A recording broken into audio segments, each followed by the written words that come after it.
Yeah. Oh, okay, it's 7 o'clock, so if we can come to order, please.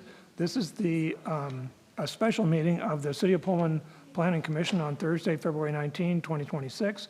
We begin by calling the roll. Commission Member Anderson is here. Brent Carper. Here. Scott Hodge. Here. Jeff Joswick Jones. Here. Joe Callahan. Here. Lorena English. Here. And Angela is excused. Is Yep. that right? Okay, the first item for business is the minutes of the regular meeting of January 28, 2026. Do we have any comments, corrections, motions? Okay, do we have a second? Second. Okay, we have a motion from Lorena and a second from Joe to accept the minutes as prepared by staff. Those in favor say aye. Aye. Aye. Opposed? All right, the only item of regular business is to continue our consideration of short-term rentals. I'll begin with the staff. Do you have any comments for us? No, so as you said, this is a continuation from the conversation we started last meeting.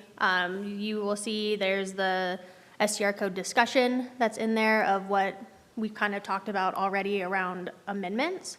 And then we'll take anything additionally discussed tonight, incorporate those in again for your regular meeting next week.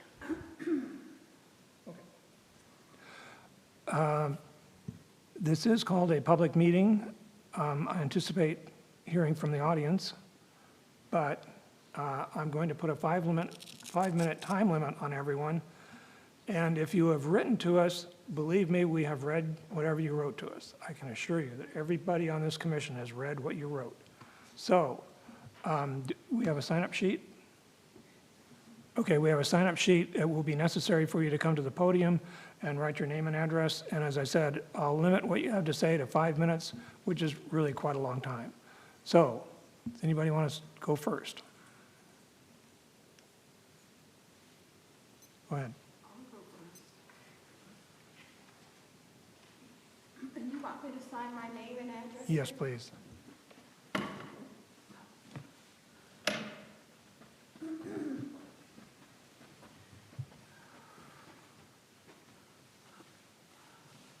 Before or after?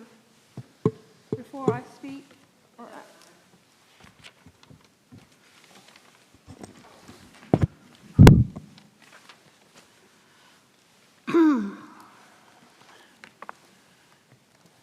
Good afternoon, commissioners, and thank you for having me. My name is Cindy Kotanda Raman, 410 Southwest Crestview Street, Apartment A1, Pullman, Washington, Sunnycrest Condos. I've been a resident in Pullman for 10 years. I moved here as a single mother, retired, raised my son here. He graduated from Pullman High. And I have invested my entire retirement net worth and hopes here in Pullman. My sister's ex-husband was here in Pullman since the 1940s. All served as WSU professors, but have left Pullman for the West Side. I bring that up because we do have roots here. For the record, please refer to I'm going to be giving you another attached cover letter and attached draft proposal, which I'm also giving prior to the February 28th deadline to City Council to impact their work. Tonight's short-term rental discussion is obviously a housing policy decision, and I have read the record so far, and again, it's being influenced or attempted to be influenced by third-party demands, and many of the letters appear to be from out-of-town WSU football visitors. I, along with several other Pullman seniors, public servant retirees on fixed incomes, have football fan fatigue because this is a public health issue. Housing is a public health capacity issue. And that's exactly why this STR policy can't be set by who shows up or who travels here. Easing rules for 2-bedroom equal to or less is not a neutral tweak. As you may know, seniors, no matter where you are deriving your assistance from, or if you're a private pay, 1-bedrooms are in high demand for senior, and especially with zoning and housing plans like our housing master plan that has no carve-outs or zoning for disability resident set-asides or senior set-asides. So neighborhood housing availability, especially for seniors and others, are already in competition for clean, stable, predictable housing. 1-bedrooms especially. And we're not over with the baby boomer generation yet. In a downturn, which the city claims is a 7% loss of revenue, impacting utility rate hikes, a standard must be to protect residents from third-party fallout before shifting costs onto households. And this includes housing demand. So before easing STR rules, I'm asking you to trigger a draft comprehensive master plan audit described in my attached proposal, which I'm also giving to City Council before February 28th, priority input deadline. And to start with auditing the housing subplan so it matches reality. Anyone who drives up and down Grand Avenue, in fact, my sister was trying to come here to help be a caregiver to me from the west side. And every single apartment we were trying to go to that was within her income bracket, given that, well, we're not going to go into all the public housing, but were broken down, dilapidated, slum landlord, no code enforcement, not included, but are being included in housing availability. This needs to be sorted out. I also read historical College Hill Association plan. We need to sort that out and do a whole audit of that housing, and in accordance with one of the Port of Whitman commissioners had spoken on that. So STR rules, really, we need to set targets and publish a public scoreboard. So here is my draft plan. It's a ball of clay. I don't propose to know everything. You can take it apart. We need a needs-based budgeting, and we need to go on an essentials-only city operating budget until we can phase in needs-based planning. Thank you for your time. Does anybody have any questions?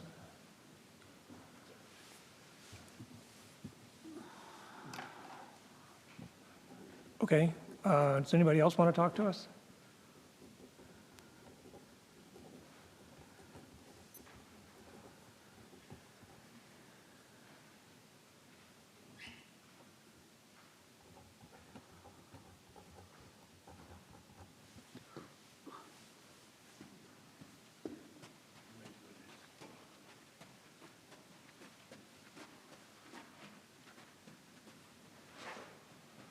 Okay.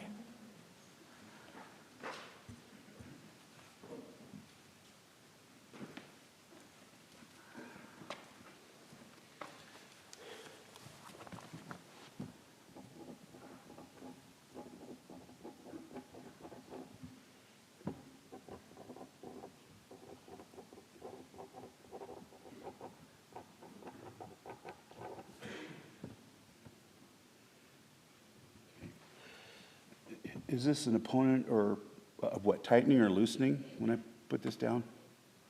The STRs? Do you want them to put proponent, opponent on there? Cindy put No? down opponent Not on of the what? legislative. You don't have to fill that part out. Okay. That's for a different type of hearing.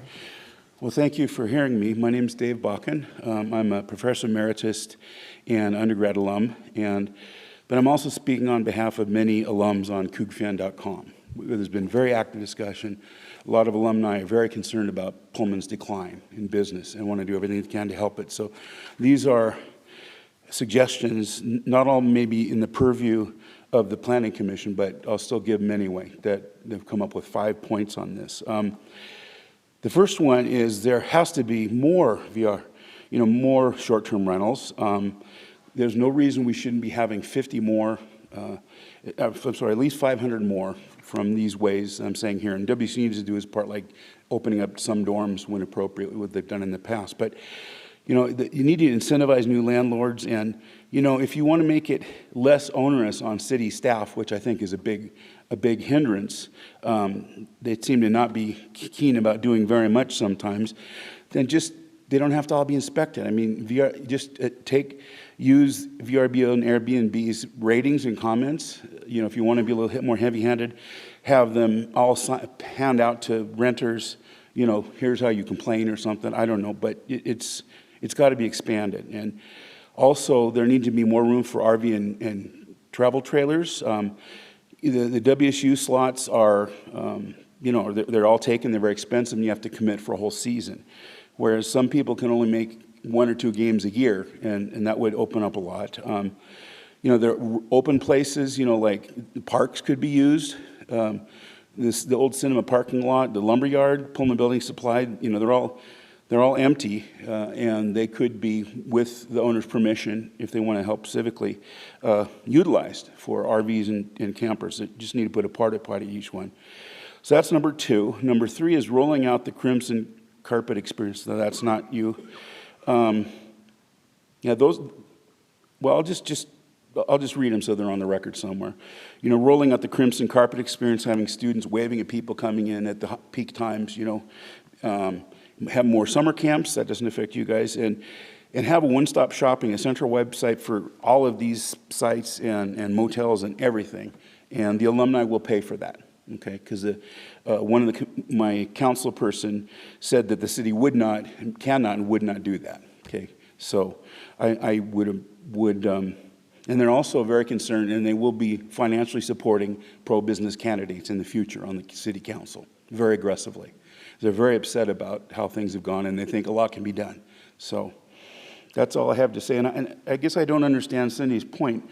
I don't see how short-term rentals are coming out of someone's spare bedroom or something. I don't see how they're squeezing any long-term rentals of apartments and stuff. So I guess I don't understand that. But anyway, so I disagree. So I'm strongly in support of this. So, Okay, anybody on the commission have a question? any comments or questions? Or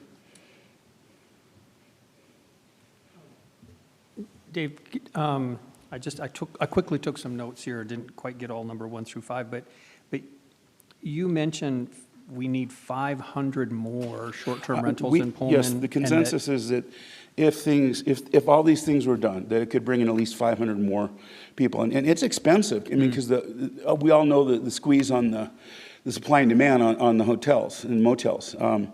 There's a lot of people that would love to come, but a $1,500 weekend is just not doable. The tickets are the least of the cost almost.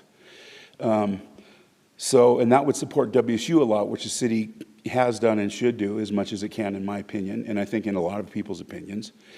We think that we could pull in 500 more, especially the parking lots, and the city puts a porta potty there. So.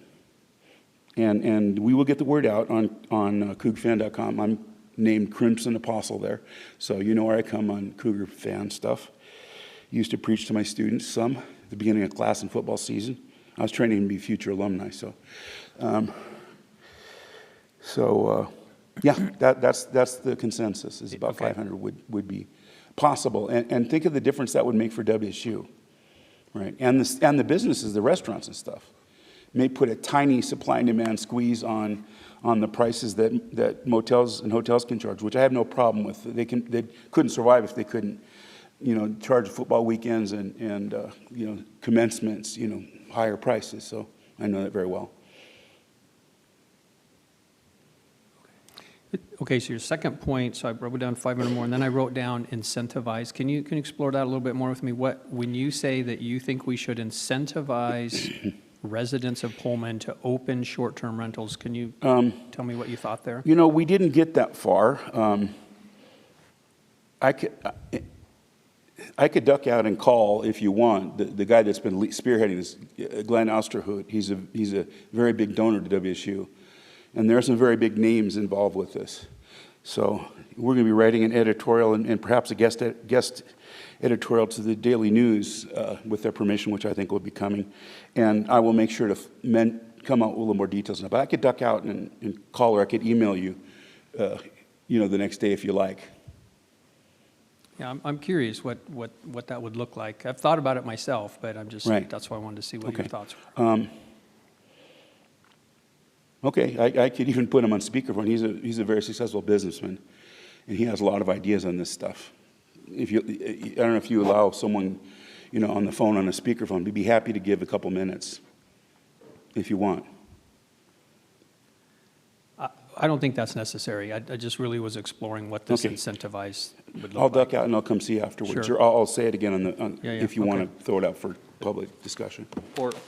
Or we're definitely going to have another meeting on this a week from yesterday, right? So Okay, I anything can you do it want to then. provide When is that meeting again? next Wednesday? 25th. The 25th? Next Wednesday, the 25th at 7 PM here. Okay, I will be here with that information then. Yeah, or you can submit it to Ariel and RJ in advance in writing too, and then that'll come to us and everybody else as well. Okay, thank you very much for your time. Thanks. Okay, anybody else?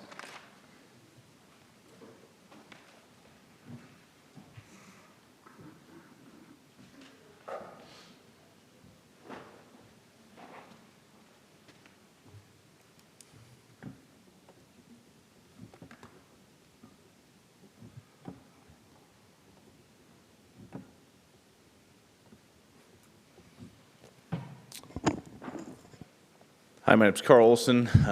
Good to see you all again. I just wanted to kind of lay before us two things. One is just, and again, appreciation. This is, I think, on both the city and the Planning Commission, just a thankless task of the number of hours that you guys have spent doing this. And so I've observed most of those hours. So I just wanted to say off the get-go, thank you for your devotion to this and the time that is spent going through all of this. I just wanted to remind ourselves that the Pullman's an ecosystem.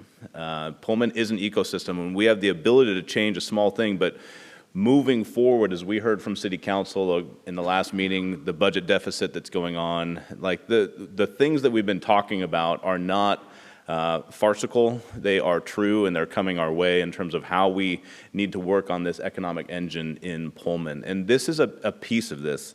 We are dependent on the visitors that come in. We are dependent upon the people that come in to visit, the students that come in to the potential here, the people that come in for camps. All the stuff that Dave Bakken mentioned that's kind of coming out of this Coug fan stuff is actually a real legitimate thing. There is a desire to make this more valuable in that ecosystem, something where we bring them in, there's a benefit to them and there's a benefit to us in that ecosystem. What do we have to operate that ecosystem well? I just want to point out one thing is that I think when people look at the city, they will always see it as the dentist office. It is always the place that, like, I'd just rather not go there. I'd rather not engage with that. And what I found, I remember going to the dentist office when I was a kid. I'll try and keep this really short, but like the idea is that when I went to the dentist office, I never wanted to go in there. They were just going to tell me what's wrong, right? And so no matter how much we tell them from our perspective that we want to be helpful, every little bit of thing that we can do to posture ourselves in a way that we are for you. My kids now go to a specific kid dentist, right? And so in that process, they put so much effort into posturing in a certain way to show that they care, right? And I just would like to encourage you that the things that we're doing, the time that's being spent in here is so valuable, because I think from my perspective, what we're trying to do is put the sunglasses on for the kid, like to show them that we want people to come here. We want people to work in that scenario. And so whatever we can do to kind of warm the system, to really encourage that stuff is really valuable, because what we want is more opportunities for people to come in here and to come and visit and enjoy and be a part of what Pullman is. Now, in order for that to happen, I think it's very true, the thing that Dave mentioned that I saw on Facebook was that people are reluctant to come when it's such a big cost. It's $1,500 to come here. And I just want to say personally, as a short-term rental owner, if I had my interest involved, I would not be here. If it was only my interest, I would not be here, because in terms of supply and demand, if we go through more regulations, and I'm not saying they're egregious or strict or anything like that, they're not. But if we put a barrier in place that we've talked about, then there's going to be fewer people that do that. And I haven't done the public records request, but in terms of how many have stopped after all the stuff that went out recently. But if it was in my self-interest, I would love for there to be fewer short-term rentals so that I would get more money, because it raises the cost. But my interest is in Pullman. My interest in is this ecosystem becoming a better place, and so that mandates that every bit of that ecosystem look to how we can incentivize us as a whole. And I think the posture that we take to create a crimson carpet, to roll out the red carpet, to get to yes, all those things that we've been hearing over and over again are vitally important in the process of getting to a better, healthier ecosystem here in Pullman. Thank you. Okay, anybody have any questions for? Thank you. Okay, anybody else?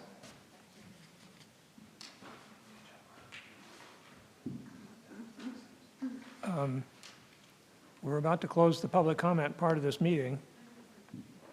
Okay. Excuse me, John, will there be public comment on Wednesday, the 25th? I anticipate, Yes. yeah.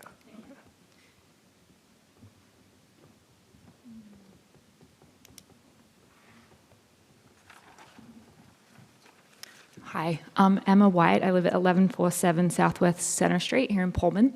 I just want to echo what Carl said. I think he made like all the points that I would make. I went through the process of the current code, I think 3 times now.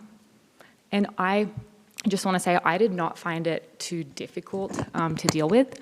I missed some previous meetings, and from what I'm reading, it would make it more challenging. Is that correct, with some things that were suggested in previous meetings, or am I reading that wrong? I just saw some suggestions in like a PDF from the previous agenda, like stuff with like building code and sprinkler systems, and I was like, I'm not for that. So I just wanted to clarify what that was about. Can I ask questions? Is that okay? Yeah, I'm not sure exactly what you're asking. Just that it looked like there were suggestions made to make the code more challenging than what it currently is. I don't think that's anybody's intention. Okay. We're concerned that if we don't do this right, that could be an unintended consequence. So that's why we're trying to be so careful and cautious that we do it right. Yeah. Because if we screw it up, it could be really bad. So we're trying not to do that, but we're discussing those things so that we understand what could happen. Okay, I got it. Okay, think I was everybody really has said- concerned when I everybody has saw. said, nobody wants to end up with requirements for sprinkler systems. But nobody up here, nobody down there, nobody wants it. But if we write the wrong thing or we use the wrong words, then it could trigger it. So we're trying not to do that. Okay, that Is helps me fair? understand Okay. what's going Yeah.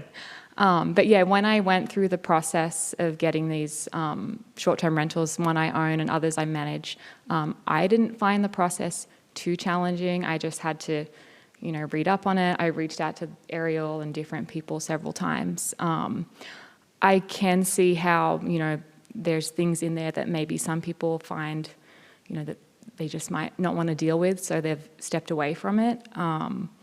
So maybe there could just be ways to simplify it in people just learning about it. I'm not sure. I guess, you know, it's the beginning, so it's going to get better with anything. So I guess I wanted to just say, I didn't find it too challenging, but I could see how some people may.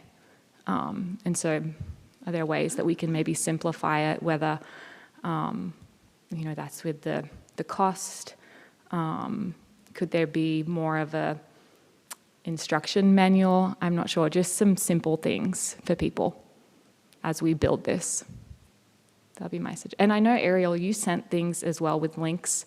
That was helpful. So, yeah, that's all I have to say. Okay, anybody have any questions? Mr. Chair. Yeah, Emma, so you're a valuable source. You've done it for Yes. 3 properties, Yes. right? So you have a lot of experience having gotten through, and you did it not with the code previous to what the city council approved last year. So you're using what was approved last year. I've done it both ways. Oh, you did it, okay. Yeah, You did it with I a did. conditional use permit Yes. prior to the current code. Yes. Were these 3 different properties then or did you just move them over from a conditional use permit over to meet the current code? So I moved one over to Oh, meet moved the one current over. code. Okay. And then the other 2 were new properties that I manage for owners who live out of town. Okay, so you're Yeah. not the owner, but you took care of the entire process. So it really doesn't matter. If you were an owner, you wouldn't have done anything any different. Nope. Okay. Yeah. Okay, so not 3 total. Maybe the one from a cup over to a permit maybe is a little bit different or maybe a little bit easier. But of the 2 that you Yeah. did, you mentioned that in your mind, maybe there's a couple little things. Like you said, I think I heard you say lower cost. Did you say lower cost? Yeah, I'm not sure if that has prohibited anyone. I don't know what you think, but I know that's been mentioned. Just to maybe, again, is that an incentive for someone to say, okay, well, I'll give it a go, because they have to spend, you know, maybe buy a fire extinguisher, put in the interconnected smoke alarms and CO2. The little, you know, I paid $50 to $100 depending on the size of the home. I had someone make me an exit plan. So the costs kind of add up in addition to the application fee. Do you feel like you have a fairly itemized, or perhaps even a final total cost per property? If you in your mind said, look, we're going to take something that's not been a short-term rental and turn it into a short-term rental, what would it cost? I'll do some quick too.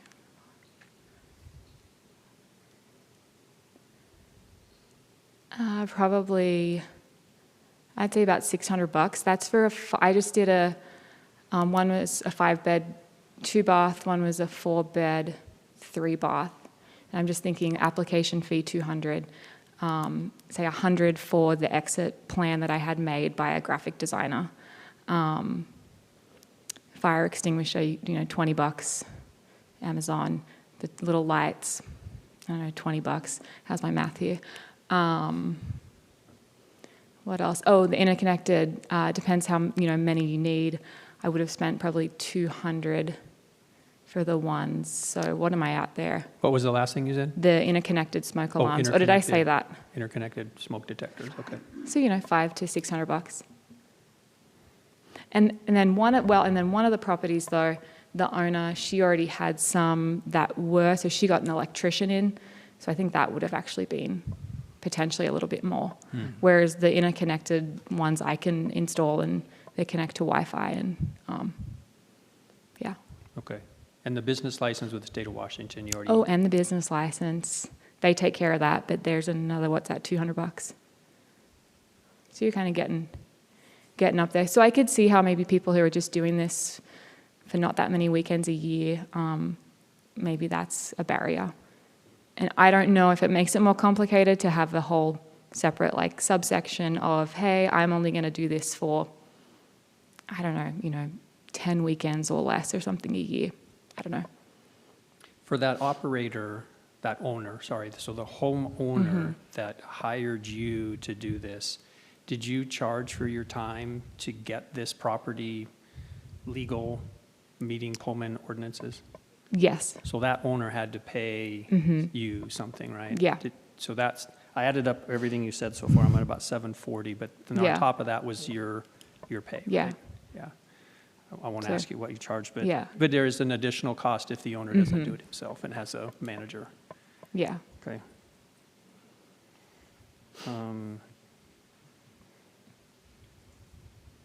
The second thing you said for reducing cost was that you thought the city could provide an instruction manual. Can you explore that a little bit more? Because REO has an instructional manual currently, right? What would you change Yeah. on it? I don't know. Was there any I know I'm asking questions too, but I was just curious because I've helped different people with this, and just as simply as like, how do I make an exit plan? Like, what would I do? Who would I go to? And I'm not saying, I'm a younger generation. Maybe if you might not know, there's like, oh, you can just go online and find someone in Fiverr, and here's my house plan, here's Zillow, make the exit plan. I think that probably was like maybe challenging for some people of just where to go. I certainly can't make one. Just maybe some simple things like that, or even maybe showing literally like, here's a picture example inside a home. Boom, like even more specific than a clickable link, like literally pictures. Yeah, okay. Step by Kind of a step. golden standard, right? Like, this is what done well looks like. Yeah, Go copy it, right? We don't Yeah. need to reinvent it every time. You don't need to start with a blank piece of paper and say, I wonder what this should look like. You could start Yeah. with a golden standard and say, wow, that looks pretty good. I'll just make it look like my house. And Yeah. then you'd be done. So, All right, thanks. yeah. Sure. Emma? Is Yes. that Emma, thank you. The $200, what are we calling, application fee or for the city? It's been brought up a lot of times and that people feel like that's too much, particularly when they feel that they're providing an economic benefit in tax dollars to the city, et cetera. How much do you think that, what would you be happy to pay instead of $200? And free is if you tell me it should be $0, that's fair too, but Yeah, what do you think it's worth having the inspector come that's a out? great Like, question. if it was $100, would it be like, yeah, I can see that, or is it like, I mean, here, I've paid it. I'm happy to pay it.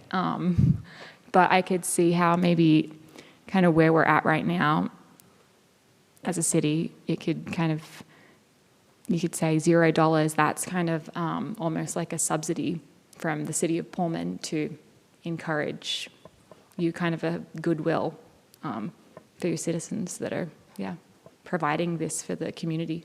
okay, all right, I could see that. no, that's fair, I don't thank know, I'm you. from Australia. There's lots of subsidies, as they say, there for different things to help the community. So, yeah. Thank But overall, great experience with Ariel. And I think Alan was my inspector every time. And he was great. He was always willing to help if I had questions. So super helpful. Yeah. I guess one follow-up, Yeah. since you just brought up your inspector, how long did it take your inspection on site? Oh, not long. I think I was talking more than not long at all. We just kind of, he had his kind of checklist. Where's your, fire extinguisher? Okay, where's your little, my plug-in light? Like I'm trying, 5 minutes? 5-10 minutes. They do the smoke by the smoke detector, make sure, okay. And if you, the smoke, that didn't take long either. Yeah. So, Thank you. yeah. Did you or the owner list on Airbnb? Yes. So they're all on Airbnb. I list my property on Airbnb, VRBO, and I also have a direct website. Okay, now, did you find any requirements from the city that Airbnb did not at least recommend? In terms of Airbnb's kind of safety, You mentioned the smoke detectors, the fire extinguisher, the drawing. Did you notice anything that the city Yeah. required that That- Airbnb did not recommend? I'm not so sure that Airbnb, that they have anything for exit plans. I know in the safety, they have, you can add a fire extinguisher, the carbon monoxide. I don't believe there's an exit plan, and maybe other people with Airbnbs, right? I don't think there's anything to check that. Okay, thank you. It was a loaded question. I did look it up this afternoon, and Airbnb does recommend they an do? exit plan, yeah. And can you, though, check that as like in the safety feature? Beg pardon? Because there's an option when you build out the listing to kind of check a safety feature, but it's not a listed. Oh, thing. I found someplace on the Airbnb website, it talks about host safety. And okay. part of that is based on making sure that nobody cheats you, making sure that sort of thing. Yeah. Making sure you aren't stealing somebody's identity. But there is a listing of safety features recommended, and the drawing is one of them. Yeah, okay. Okay. Yeah. Okay. I had a couple go questions, ahead. John. Again, sorry to pick No, on you, this but is like good. Scott said, you're a valuable resource because It's you've done good this. discussion. I wanted to follow up a little bit on two things. The first one was like the smoke detectors and carbon monoxide detectors. I was kind of wondering if you know approximately how old the properties were, like Yeah. were the houses built without that? Because newer houses are Mm-hmm. built that way, but older houses were not. So were the houses old enough that you had to replace the smoke and carbon monoxide detectors so that they would be interconnected? Is that what I understood? Yes, I obviously I had smoke and carbon monoxide, but they weren't interconnected. Okay. So they didn't all go off. They were like the original battery-operated kind of ones or something, right? Okay. Yeah. So I replaced them with the wireless interconnected with the Wi-Fi. And then Okay. yeah. And like you said, one of the places is a 5-bedroom house, right? So that's a lot of smoke detectors, right? That's Yeah. like probably at least 7, maybe as many as 9, Yeah. I would think. Did you have to replace all of those? The owner, that was where she got an electrician in. I do not know Okay. what that she paid in the end, but, just to get an electrician out and then add that. Yeah, I imagine that added up for her Okay. pretty quickly. And then I wanted to follow up a little bit on the exit plans that you had made. As part of the application so the zoning code requires the emergency exit plan that you had drawn up. But the application requires additional drawings. It requires a floor plan and a plot plan. That's so 3 drawings total. Can you talk a little bit about the plot plan and the floor plan, how you did those? Did you just do a Yeah. hand drawing of that for the application? I hand drew the plot plan, and then for the other one, I think I just used like Adobe and went in and typed, here's exactly where my smoke and CO2 are. And then the exit plan that I display just has the exit routes and the exits. Okay. So Okay. I drew one, and then the other 2 I just did on my computer and I got those. I used a website called Fiverr. You can find graphic designers all over the world. So Okay.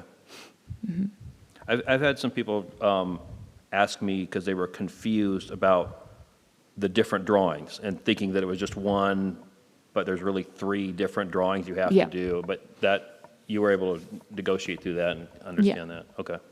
But I could see that maybe where like literally here's example, Right. where this is put somewhere along with Ariel's links and everything. I could think that would be helpful. So, One last thing on the fire extinguisher.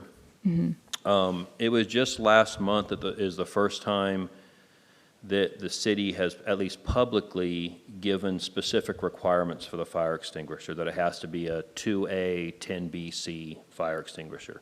I don't think previously we ever saw requirements of that. Were you told a specific fire extinguisher you had to buy, or you just picked one out and the inspector said it was good enough? yeah, I just picked one out. Okay. Is there a new requirement? Is that what I'm hearing? I'm like, do I have to get okay. There is Okay. a lot. Yeah. Okay. Okay, I was just curious. Yeah. Oh, But Thank you. Yeah.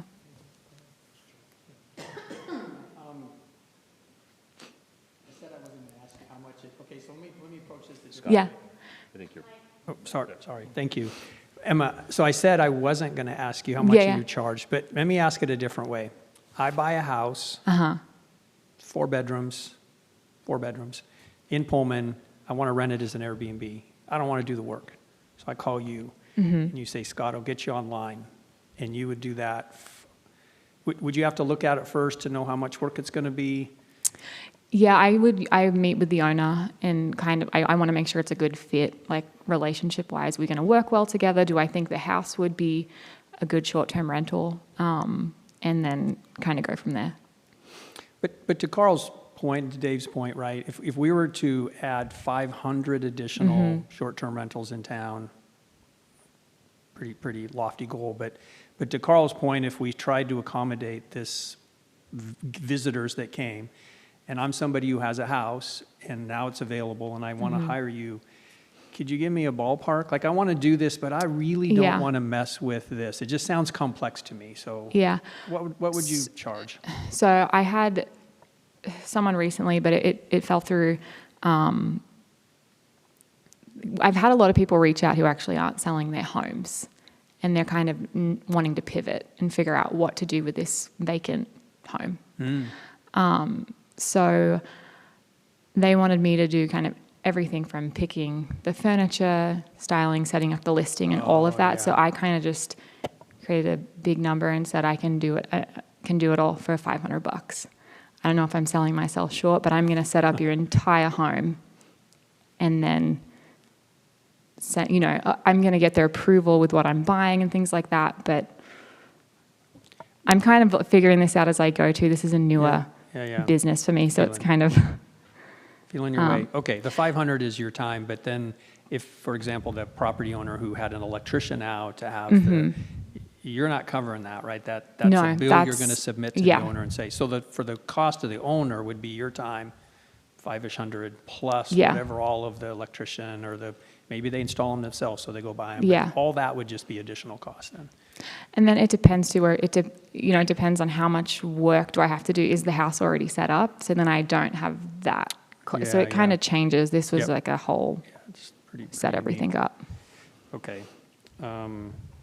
I want to come back to the one drawing you said, this exit plan. You had them done, you have 3 of them done now, your own personal residence plus 2 you manage, and you have them in there somewhere. How valuable are they, do you think? In your opinion, how valuable are they for the guests? I've stayed at a lot of hotels. I probably, I haven't looked at them very often. When I think about myself staying somewhere, I'm not saying that's a good thing. You should know where to exit. Do you not know where the exits are? If you didn't look at that plan, are you like clueless where the exit is, or? No, or I you're- would know. Oh, you know? Yeah. Without looking at the plan, you know? Yes. Yeah.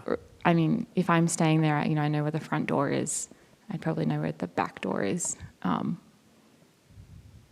But Do you have any feedback at all from, have you had a guest since you've had these exit plans up and gotten any feedback about the exit plan? Okay. no. Just, we don't have any good data on that? Yeah. Okay. Mr. Chair? To be clear, Ariel didn't tell you had to have like $100 graphic designed exit plan Oh, no. done, right? No. Okay. I attempted. I was like, I don't know even what I was using. I was like, I cannot do this and make it look professional and like how I want to look. I Okay. don't know, the aesthetic That that I wasn't a want. requirement, So though, no, to be like really nicely done. no. Okay, That was just my personal preference sure. of how I kind of want it to look. Okay, thank you. And they weren't all 100. That was a bigger home. I would say it was anywhere from 50 for like a little 2-bedroom to. And if people are good with a computer, they can probably make it too. So, yeah. Mr. Chair. So I'm curious because Ariel's instruction packet gives an example of what one could look like, right? And it is pretty basic. It doesn't even require you to have a computer. You could just hand draw it. Why didn't you do that? Why did I get it made? Because Yeah. I like things to look a certain way. Yeah. Aesthetically, I think it's pleasing, and it looks more like, I kind of think like, what would they do at the Four Seasons? What would they do at like, what would the, what would it look like? And that's kind of, So it could what I do. detract from your professionalism if the drawing itself doesn't look professional. So you opted for a more professional Yeah. looking one, even though it costs money. Okay. yeah. Couple quick follow-up questions, just as I look through the code and the requirements. So, did any of your properties have a swimming pool or a hot tub? No, Okay. And did any of your properties, did you run into any issues with parking requirements or anything? Did that ever come up? no, Okay. And the code has requirements about the owner or operator needs to inform their, I'm paraphrasing, but inform their guests about parking requirements and stuff like that. Requirements for garbage. You have to have year-round garbage service, et cetera. Did any of those kind of requirements create any challenges or questions or concern? no. And both the owners are from the west side, so I'm not, and one of them has a short-term rental somewhere else, so I think they're kind of maybe used to some of this code I know it's different everywhere, but kind of the expectation. Yeah. Okay. All righty, thank you. Okay, thank you. Okay. Does anybody else want to talk to us? Can you clarify for the record, is the board considering 500 new ADRs in Pullman? However many short-term rentals people want to apply for is not a question for us. It's a matter of how many people want to apply for these things. We don't set limits. Hi, again, Ginger Flynn, 710 Southwest Center Street, and I'll put my information down. It was very interesting to hear Emma's experience, and I just kind of wanted to refocus on the homeowners in Pullman who've closed their businesses due to the new regulations, because it's more expensive for them. People that are renting out 1 or 2 homes on 10 weekends a year, 8 football games and commencement, and just I hope that we can create a plan that really facilitates more people opening up their homes and welcoming people and building relationships that encourage people to come back and spend their money. I'm recently appointed to the LTAC commission, and I was kind of surprised at the budget. And it's all based on taxes, lodging taxes, right? And so if we don't have people coming to Pullman, we don't have those lodging taxes to promote tourism in Pullman, which gets people coming for other things besides just football games and commencement. So I just want to remind everyone that we need to protect our homeowners that can open up their homes and create experiences and welcome people here and create connections. That's it.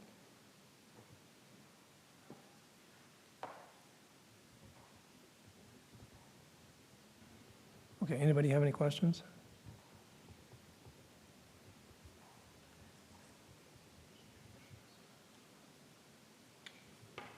I have one question. Oh, whoops.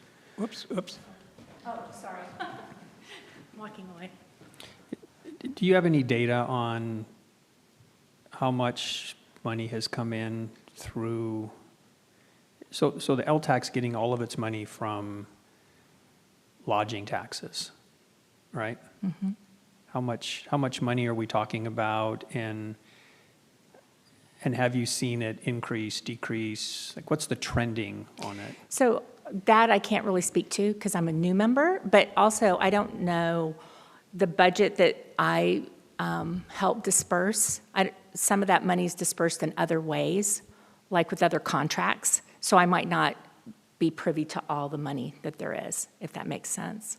Because I did ask the question, what percentage came from short-term rentals and in hotels, and somebody said they'd get back to me, but I don't have an answer on that yet, because I was curious, just because I know so many people have stopped welcoming people to Pullman for football games because of the new ordinances, so.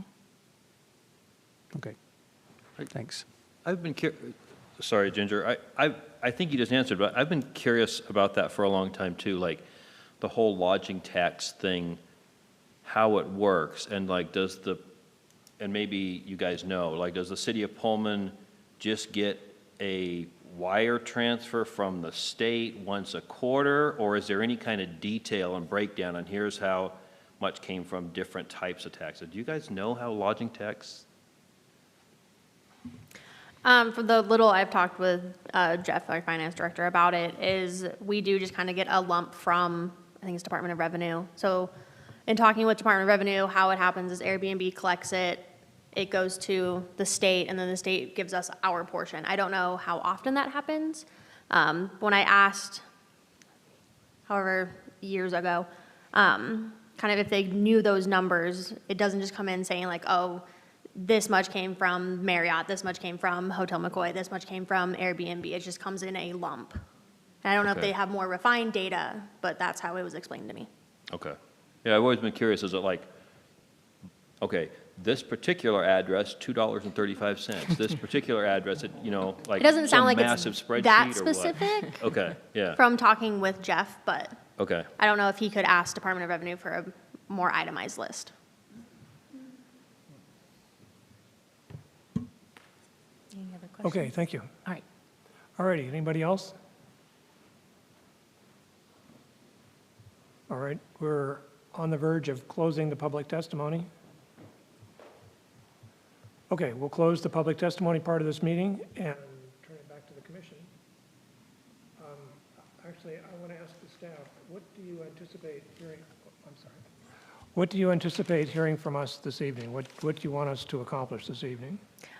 I would like for us to get through what we really want to see, if any categories, or if we're just saying, here is what a short-term rental is, you are not if, so our exceptions, so we can get that in the code, and then what has been proposed from the conversation we had with city council, those amendments are in that document that was provided. So seeing how the commission feels about those after the presentation from city council, if we'd like to keep how those have been changed, or additional changes to those. So like the fire extinguisher, the question from city council was, what is the requirement? Per the fire code, Darren, our fire marshal said, here is what the requirement, my recommendation for a requirement would be based off of this. So that's why you see that in there, but we could take that out if you so choose.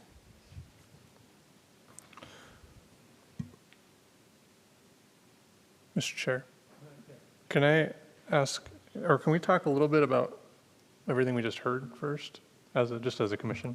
Okay, go ahead. Well, I guess I have one thing, and maybe other folks have something else. I guess I have a question for staff. There has been and continues to be this trend of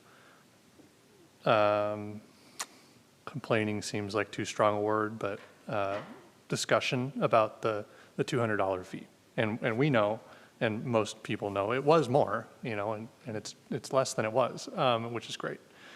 I did have an interesting conversation recently with an STR operator, someone who has not been at these meetings, and they mentioned to me, they said, the $200, it just doesn't feel like I'm getting $200 worth of services. Like, why is it $200? Like, the guy comes and spends 5 minutes, and then somebody at City Hall takes my document and puts it in a filing cabinet. Like, that's $200. And that was kind of their point, and they said, they were very careful to say, though, I'm not saying I want to have to jump through more hoops to justify the $200, but I know, I have faith that that you have set that amount for a reason. I don't know all that goes into it. You do provide a lot of services. Emma talked a lot about the communications you guys have had, and I've heard other people talk about it. I think it could be helpful with this commentary about the high price if there was more clarity of what people were getting for their $200. I think that could help a lot in that regard. And maybe if you can't justify it, we should consider lowering it. I'm not telling you it should be free, though I think there is an argument for that. But I think at least the person I was talking to was like, I just want to understand, why is it $200? Because it does not feel like I'm getting $200 worth of services here with the city. I guess that's my comment. Okay. Do we have a response? Sure. I was, if you want a response, I didn't hear a Oh, question. yeah, so I wasn't if you'd sure, but- like. Sorry, go ahead. So that fee goes into staff time for review. And so when you think of staff time, it's not only, what we get paid, but it's also all of our benefits included and everything else that goes into having an employee. So that's my time, the building inspector's time for their review. I don't talk to the fire marshals. If I see a fire extinguisher, I'm good enough. Keeping it on our servers, the inspection, and then you never have to pay it again. So, but I still have additional work after that. I have to reach out to the paper. I have to reach out when it comes time for renewals. We then provide the notary service for people to come in and do those. We update the server with the new information. So I totally hear you, and I think it's worth the $200. I guess what I was trying to get at was, if I'm the person getting the inspector out, it's like, here's my $200, and then the inspector's there for 5 minutes. It's like that exchange of money for service rendered doesn't feel good. Yeah. That's all. That's like all they're seeing, right?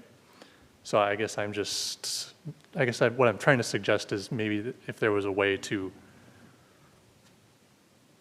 I don't know, hey, we need $200 and here's what you're paying for, and have a little more detail about that, so there wasn't so much heartache from the person giving the $200 could help.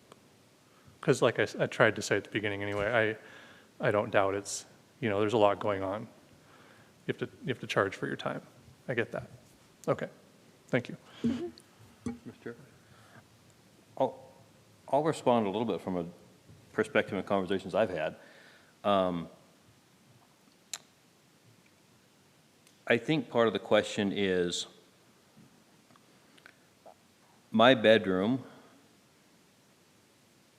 when I put it on Airbnb, paid the city of Pullman $3,500 last year in lodging tax. City already made $3,500 on my sweat and hard work.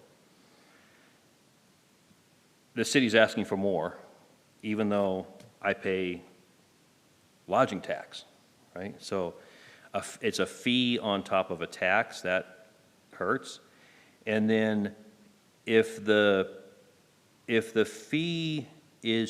our goal is to improve safety for guests, what directly improves safety for guests? The smoke detectors probably improve safety for guests. A fire extinguisher may improve safety for guests. Maybe an inspection provides safety for guests. But staff time and a database and an application and things that are done in the office, they don't directly contribute to safety. So if a lot of that $200 is going for staff time because we've created a process and created an application and we've created a database, whether or those things are necessary or not, they don't directly contribute to safety. So I think that's one of the issues people have with a fee. I'm already generating money for the city. I'm already doing a service to the community of Pullman. By having somebody stay here in my house in Pullman instead of staying in Moscow, I've benefited businesses downtown, everything else. I've created a ton of revenue. We've seen articles about every person who stays in Pullman creates this much revenue, not just for city, but for businesses in the city. And now you're asking me for a little bit more. It's kind of I think people are offended by it. I don't know if they think it's unreasonable, I just think they're offended by it. May I? Okay, yeah, fair points. I'm not a business owner in any way, shape, or form. I'm curious if anybody knows, if you have a restaurant like downtown, are there permits and fees and things you have to pay to some governing body besides just like your property tax that everybody's paying? Yes, restaurants specifically are licensed as restaurants. You can see that it's posted on the restaurant. Is that just, website. but is that just like a business license fee they're paying, or are there like additional fees? Well, that's up the health department. Do you want to comment? So you have like your business and whatever the wherever the O and B and O taxes. So like your business tax. And then if they do any kind of remodel, alteration, addition, then they pay for their permit fees. So I'm also not a business owner. I guess what I'm wondering is, maybe you see where But I'm from a going. safety perspective, if I have a business, the fire marshal comes by once a year for safety and makes sure my fire extinguishers are still charged up and working, that nobody's locked and blocked the emergency exit, those kinds of things. Very, very safety focused. Done by the fire marshal. There's no fee for that. That's just done in terms of keeping businesses safe. So the city does public safety inspections all the time, and those are free because it's public safety. B&O tax, that's different. Everybody's paying B&O tax. If you're above the threshold, if you have an Airbnb and you make $490,000 off it, you'll pay B&O tax, I guarantee it. So a downtown business who makes $490,000, they pay B&O tax. Business license, required by the state. You're gonna pay for a business license either way. So those things are already equal and level and everything else. But the retail business who's getting a fire marshal safety inspection every year for free, the long-term rental isn't getting anything ever. The short-term rental is being singled out for a special inspection related to safety. Okay.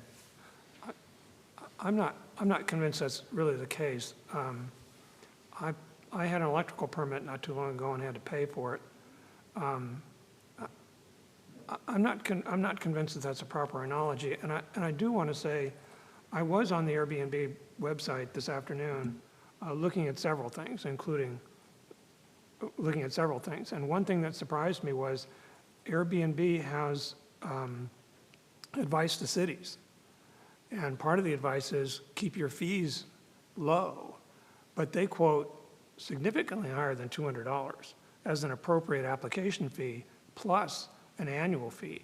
I think it's worth pointing out that this $200 is a lifetime fee, which it seems persuasive to me that if you're going to apply for a short-term rental in Pullman and have a building inspector come out and so forth and have the city registered properly and all of that, a $200 fee seems entirely reasonable to me, considering it's a lifetime fee. There's no other fee. And in the Airbnb advice to cities, like I said, they quote cities that have annual fees and say that seems okay to Airbnb. Anyway. I think Airbnb's biggest concern is bans and moratoriums and just plain outlawing short-term rentals, which some communities have done. And so I think from a Airbnb perspective, they consider it a win anytime, every time, if it's not a complete outright ban. So I think their threshold is a little bit different and a little lower, perhaps. Okay. John, maybe one more comment I have on that. And Ariel, maybe you can tell me, are there other home-based business that you charge an application fee for? Say I wanted to massage people in my house. So I put a massage table in there and I'm a licensed masseuse. And would you charge me an application fee if I wanted to do that home-based business? No. Or like, I'm trying to make up, I think I could cut hair out of my house too, so could I cut hair out of my house and would I get charged a fee to, maybe I have a foyer in the entryway and I set it up and, well, maybe I should ask this instead of making up businesses. Are there any other home-based businesses where I would pay a fee to set up the business in my house? Not for planning. I can't speak on other departments. Okay. Okay, thanks. I think, John, I understand that, and I looked at that same guidance. I tried to do a lot of research across Washington State, and I came up with other cities that charge fees. And I feel a little funny about recommending fees because I honestly think that might be overreach for what this commission should do, although we have heard and seen a lot of letters that talk about that fee. So anyway, I feel like I'm on shaky ground here telling the planning department what to charge for a fee. But all right, since I'm on shaky ground, Seattle charges $75. And I think everything in Seattle is outrageous, like ridiculously expensive. And they're a $75 fee. Tacoma charges $104.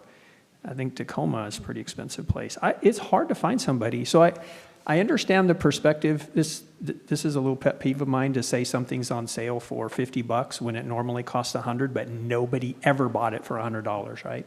So your perspective changes when you say, well, 50 outright is expensive. I don't care what you thought it was worth or what the retail price is or whatever. Nobody ever paid that. So seeing 200 is cheap because it could be more likens me to seeing that $50 is cheap for a $100 item, but nobody ever bought it for 100. So it's not, I always look at the absolute cost, not what it could have been, and now we've reduced it to this amount.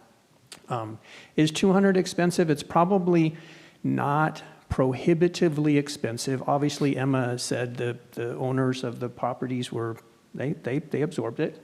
But I think where Pullman differs radically from a national short-term rental audience, and this is key to the letters that we've got, is that we have, I'm just going to round it out at 10 event weekends per year. And I'm not going to say Pullman. I think this is a Palouse event weekend thing. So we can even throw perhaps some of the biggest events that occur at the U of I. A large number of guests come into town, into the Palouse, and WSU is the majority of it, right? The city of Pullman doesn't put on any event that draws an audience large enough that it fills up every hotel. Only WSU does that. Even the U of I doesn't do that. And so while I want to include the U of I, because I think they do some events that could have a large visitor base come in, commencement could be that, their guests don't tend to spill over into Pullman as much as Pullman events spill over into Moscow. So that's why I'm focusing on. So that's why I say there's about 10 events. You stack in 6 or 7 football games, a parents' weekend, a graduation, 2 graduations a year. However it works out, there's about 10. And that's what we're talking about is the dominant use case in Pullman is so much different than the national market, right? So the reason that some markets have outright banned short-term rentals is because they affected the community in a very negative way. What the letters demonstrate in the testimony we've gotten here is just the opposite occurs in Pullman. Short-term rentals where somebody who is trying to live in a house and get additional income by renting a room in their house 10 times a year increases their home affordability. They are more apt to be able to do improvements or stay in that house because of this. That is very much unlike the national picture of short-term rentals. We are very unique here. And so I think our short-term rental ordinances also need to reflect that uniqueness. And I don't think the ordinance that we have in place now reflects that uniqueness.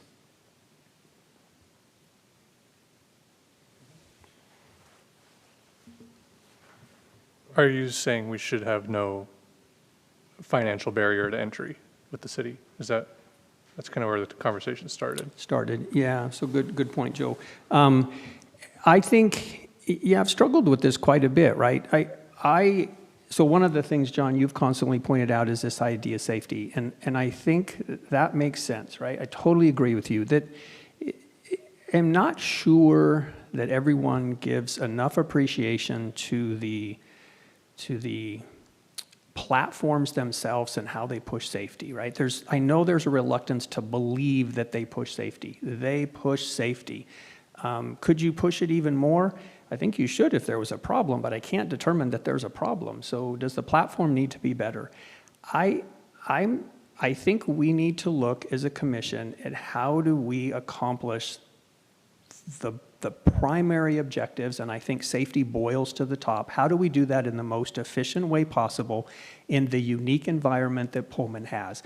And I don't know that the $200 fee and the building inspector coming out was the right approach for the unique market that we have in Pullman. When you pair that with a platform that drives safety in short-term rentals very, very effectively. I think that there is a way to do that that is more efficient where you don't charge people a fee. I have some long-term rentals, and I had the fire marshal come out and do an inspection. My tenant asked for it, and then they said, "Do you want to go with me, or do you want to be there when it happens?" And I did, and it was a reasonable experience, and I didn't have any findings. And we just, both the tenant, myself, and maybe the fire marshal all felt good about this. I didn't pay anything for it, right? It was quick. It was easy. I think if I'd had findings, I would have corrected them. I don't know how that process would work if I had findings, but it didn't. But there's an example of efficiency, and we apply it to that group of rentals, and we don't charge them. And then we said, well, there's this group of rentals that we don't have a single issue with, at least that we know of, right? We haven't had a short-term rental complaint, but we're going to charge them to have these safety inspections done. And I think that the fee is not purely related to safety, right? The total, the $200 isn't going to the right? Ariel said she has some time involved. There's some record keeping, and that's why I asked her about other other home businesses, right? It's hard for me to get my head around who do we charge and who do we don't charge, and some people don't get charged at all because city administrators or city employees are there to perform a service, and the service comes to them, and they operate that. So that's a hard formula, right? So who gets charged and who doesn't get charged? We obviously decided short-term rentals should get charged, and then like Brent said, but they also pay lodging taxes. That gentleman who's doing massage out of his house, he's not paying that. And by the way, he also didn't pay anything to start a short-term business, so that seems a little bit unequitable, right? And if I'm asleep on a massage table, is there a safety concern if there's a fire for me to get out of there? Probably, but he doesn't have an exit plan. So none of that occurs, and somehow that guy's doing it fairly safely. So there just seems to be a real discrepancy there and a lack of efficiency. I do want to say very quickly with regard to safety, saying that we haven't had a problem is not necessarily very relevant. We've not had a fire in a house with a short-term rental where somebody would have had to get out, but I don't want to wait for that to happen. That's my general comment about safety. I don't want to wait for something dramatic to happen that changes our attitudes about what we require. And I do want to say again, as far as I can tell, there is nothing in the Pullman code in terms of requirements such as smoke detectors, carbon monoxide detectors, and so forth. There's nothing in the Pullman code that is not recommended by Airbnb. And at any rate, so I don't think I don't want to wait for a disaster. And indeed, when it comes to safety, that's really what we're talking about. This isn't a coal mine where, you're going to have almost day-to-day possibility of disaster. Anyway. I agree with you, John. And I think that's important, right? We shouldn't we shouldn't have unlimited speed with cars and say, well, I'm pretty sure it'll take it. And when we start having wrecks, we'll see how much we need to reduce the speed, right? Because inherently you would think if you just let drivers drive as fast as they want and it'll sort itself out. I don't think it'll sort itself out.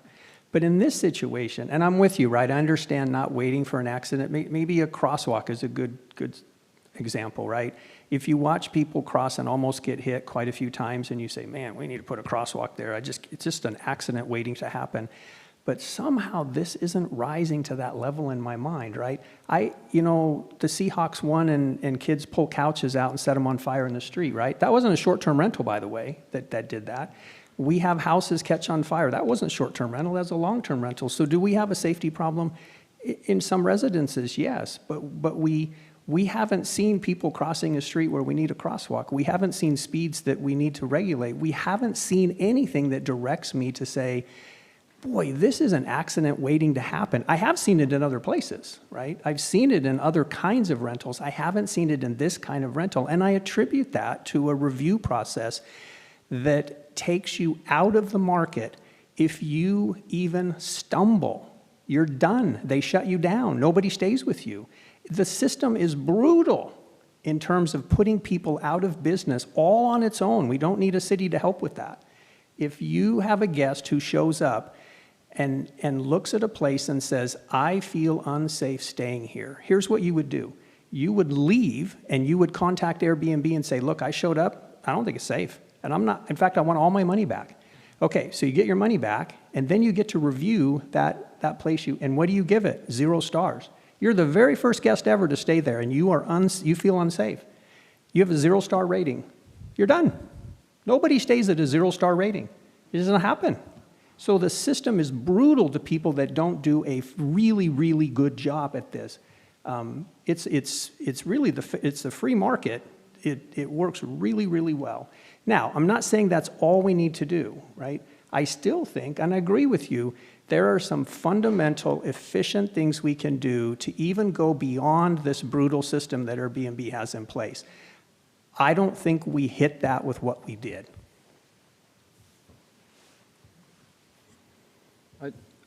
I'd like to go back just a little bit, Joe. You talked about, should there be any financial barrier to entry? I'm actually concerned not just about a financial barrier, but a barrier to entry in general. We've heard tonight, and we've heard for the last 2 years, that it's actually the opposite. We should be figuring out a way to incentivize. Not, a barrier is bad. We actually want to go the other way. We want the city, not the city government, but the city as a community, we need to incentivize this because there is so much benefit when somebody comes to Pullman and stays in Pullman. And especially now, under an economic downturn and businesses closing and everything else, the best thing we could do for Pullman is to get people to come and stay here and spend their money. So I'm very concerned about any barrier to entry, whether it's financial, code, confusion over code, hassle factor. I'm concerned even to unreasonable perceived barriers to entry. I'm concerned about somebody who stops renting their spare bedroom out on a football weekend just because they've heard some rumblings and they think it's going to be confusing and a hassle, and so they said, I'm not even going to bother with it, I don't have time to do with it.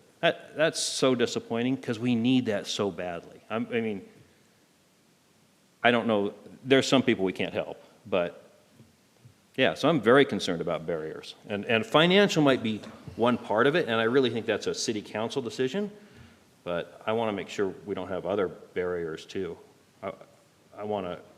We need to incentivize. I don't disagree, and used the language I did on purpose because that's what it is. It's a barrier. You're trying to get me worked up. No, I wanted Scott to answer the question about like, well, where are you on this, Scott? And he did, and I appreciate that. Thank you. It was, Mr. Chair, do we have? So Scott mentioned, he's right. It is the fee thing is kind of shaky ground for us. Can we make a recommendation to the city council regarding this specific topic? Yes. However, If we wanted to? I'm wondering if we just want to turn it back over to the city council. Honestly, to a certain extent, we'd be, I mean, we're the ones who have read all the letters. we're the ones who have seen all of the commentary. We're the ones who have heard people say $200 is too much. I'm not sure that anybody has said $200. I think a few people have said $200 seemed reasonable. I don't think anybody said you really ought to charge more. But I think there's been an understanding that it's really costing the city more than $200. So I'm inclined to say we need at least to make a recommendation to the council based on the fact that we're the ones who have heard all the letters, or who have read all the letters, heard all the testimony. Okay, so let's deal with the $200 then. Well, I would take a little bit different spin on that. I think it is our job to develop code and a process, and then once that code and process is kind of developed, and we have a recommendation on code and process, then I think it's up to the city council to say, okay, we agree with that process, and we think that process should be free or whatever it is. But it's kind of, I think it's kind of hard to discuss fees if we haven't really dialed in the process yet. Okay, anybody else? I think in terms of fees, one of the things that we miss, we have a number of letters that people have said that they're not going to do short-term rentals anymore because of what we've done. And so that means they're not paying the lodging taxes.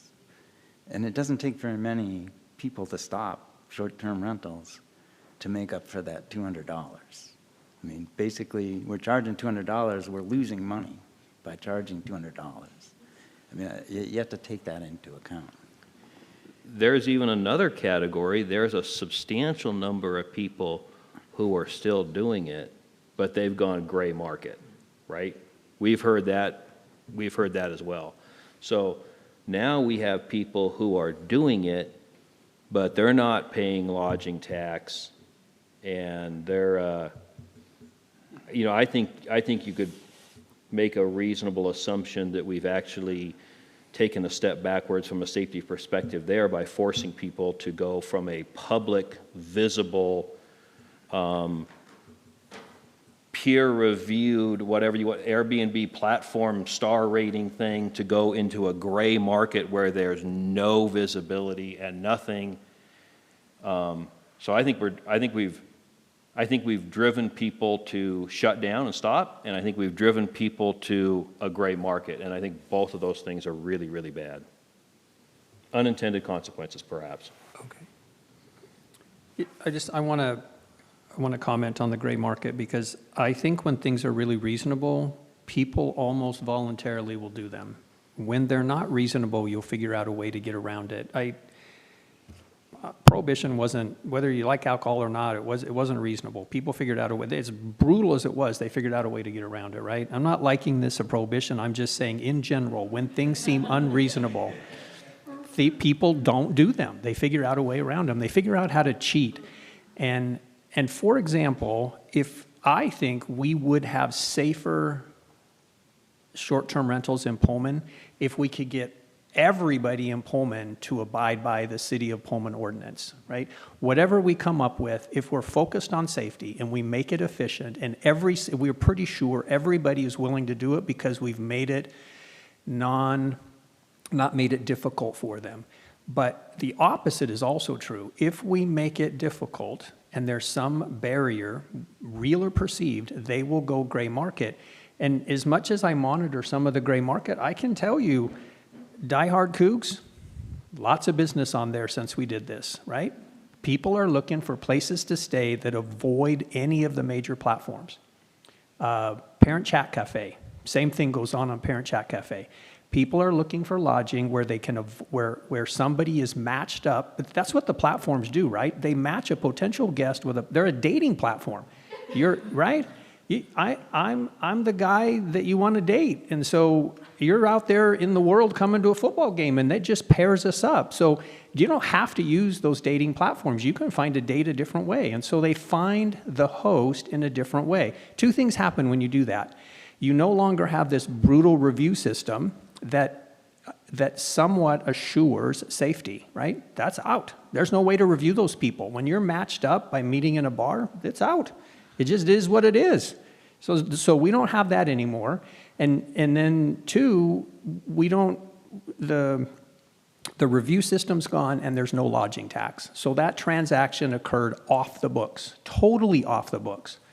And we do not want to push people into that market. We want to do the opposite. We want to pull them into a legal market, one where they're like, you know what, I don't know why I wouldn't do that. It's not that hard, right? It's pretty easy to do. So why would I even want to venture into this cheating market or this maybe not so safe market? Why would I even do that? It's easy to do it the right way. I would love if we could get to, let's just do it the right and easy way, and we pull 100% of the short-term rentals in, and we actually incentivize people not doing it right now to open up a room in their house on a 10 event weekends a year and keep that money in Pullman. That would be ideal. I have two things.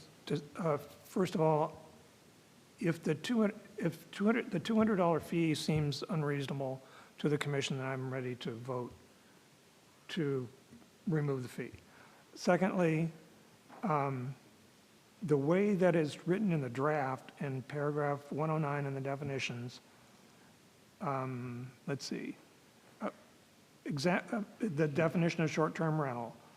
A property is not considered an STR when all of the following apply. A, there is a long-term resident of the same property. B, 2 or fewer bedrooms are rented short-term at any time. And C, the total occupancy of the dwelling does not exceed 10 persons. So if somebody has 2 rooms in a house to rent, lives in the house, and rents to fewer than 10 people, that is not even covered by the city code. So we've heard a lot about people who say, you know, I want to rent 1 bedroom in my house, 2 rooms in my house, 2 bedrooms in my house. The way that this is written, that person wouldn't have to apply to be a short-term rental in the city of Pullman at all. I also want to say, as I said earlier, I don't see anything that the city is requiring that Airbnb doesn't recommend as far as safety features, including the exit drawing, fire extinguisher. The city specifies what kind of fire extinguisher. Airbnb does not. Carbon monoxide detectors, smoke detectors, and so forth. Name of the person who owns the property, a contact phone number, the emergency number, the non-emergency number, the location of the nearest hospital. All of that is recommended on Airbnb. So one reason it seems to me to have these regulations is so that a person can set up a short-term rental and be confident that a building inspector has looked it over and I've met safety requirements, and so nobody's going to give me a 1 rating because I don't have smoke detectors. I think that's one reason for this regulation, is to ensure that these places are inspected and someone renting on a platform can be confident that the rental is meeting the safety requirements of the platform. And the only way to do that is to specify the requirements in the code and ask the city inspector to go look at it. However, again, as of now, the way that the code is written, 2 or fewer rooms rented in a house with owner occupancy does not constitute an Airbnb, does not constitute a short-term rental in Pullman, would not be covered.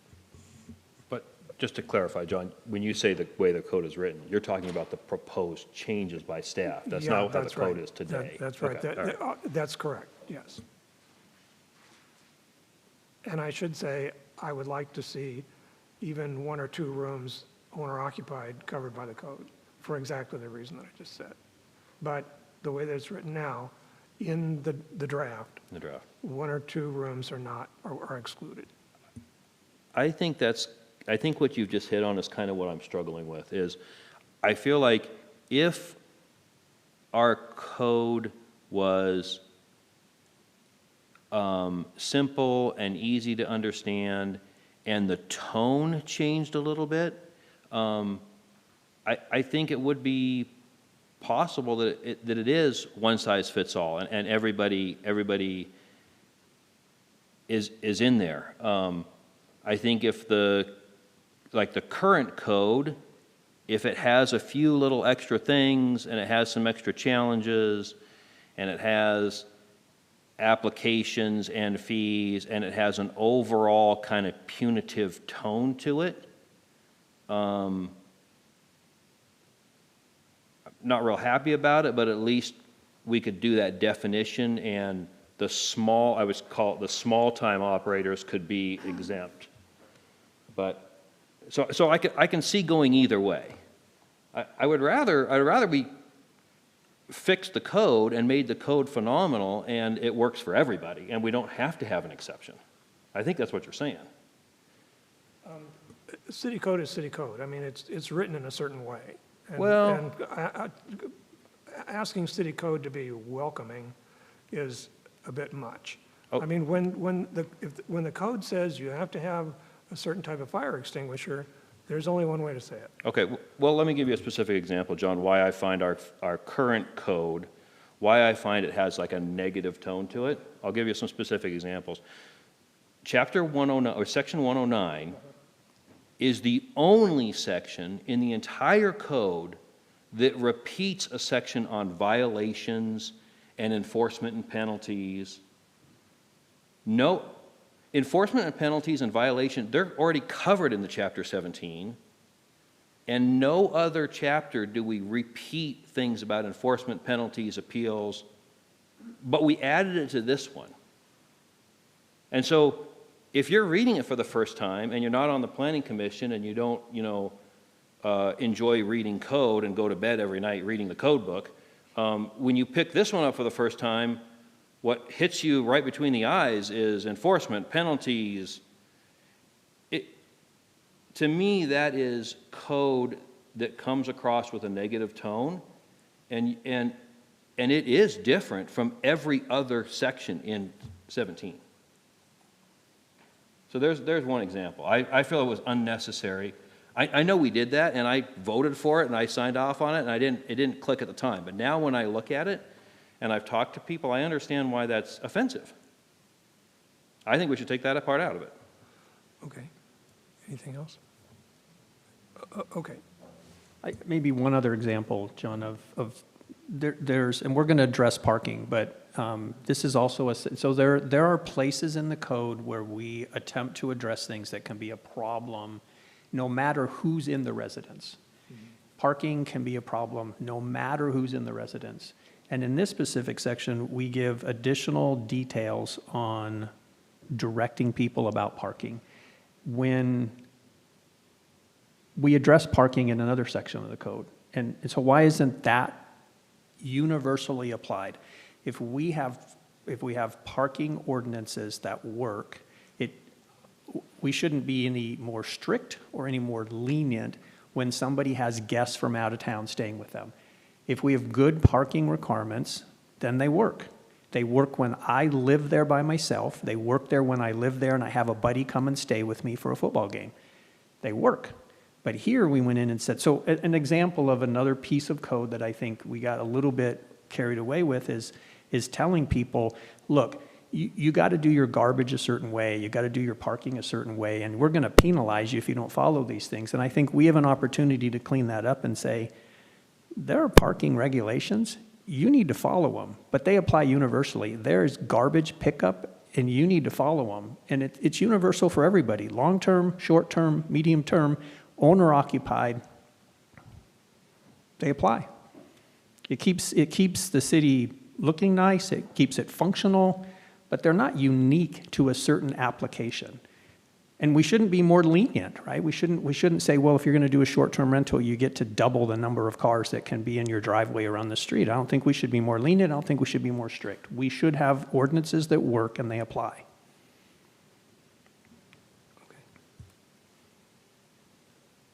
Okay. Does anybody else have any sections along these lines? Okay, the last section is on enforcement penalties and appeal. I turn to the staff. Does this add anything to other parts of the code, or would other parts of the code actually cover this section? So this is, and I guess it wasn't very well clarified with the code language. I agree, as the person who wrote it. So this is after you have gotten your application approved through us. If you get a violation, we send you a letter saying, hey, someone complained too loud, someone parked in front of someone's driveway, let's not do that. So what, 1710, I think, is enforcement. That one, by how it's written, we would go out, verify, notice a violation. As staff, we don't like doing that. So we normally go out, verify, send a letter, hey, this was brought to our attention, let's fix it. Typically, property owners will then reach out to us and be like, sorry, didn't know, let's work on that. We do get a few, no responses. They get the notice of violation, then they come and talk to us. So as staff, we already do the initial, you might not have known, because you're right, people don't read city code. If you're not someone who deals with city code, it's very boring and bland. I really enjoy code, so I'm the outlier. A lot of people just don't know. So we don't like just going to the notice of violation. This one actually has an additional warning letter that we would then send out. Hey, got another complaint. You know, they sent photos of their driveway being blocked, what have you. We can ask PD to run a search on the license plate. You know, do they actually live here? Where's the car registered? We can reach out. So it doesn't, so yes, technically 1710 covers enforcement. With how it's written, it's we check, you get a notice of violation. We don't do that. Code says we're supposed to, but like I said, we like to work with people. This one adds an additional reach out before more enforcement would happen. Oh, okay, so this is actually a little bit more generous to the homeowner, is that the case? Than how 1710 is written. Okay, okay. It is 10, right? Okay. I understand how people could feel that way, but, you know, I probably read more code than the average person, and it seems common to me to see this kind of enforcement chapter at the very end.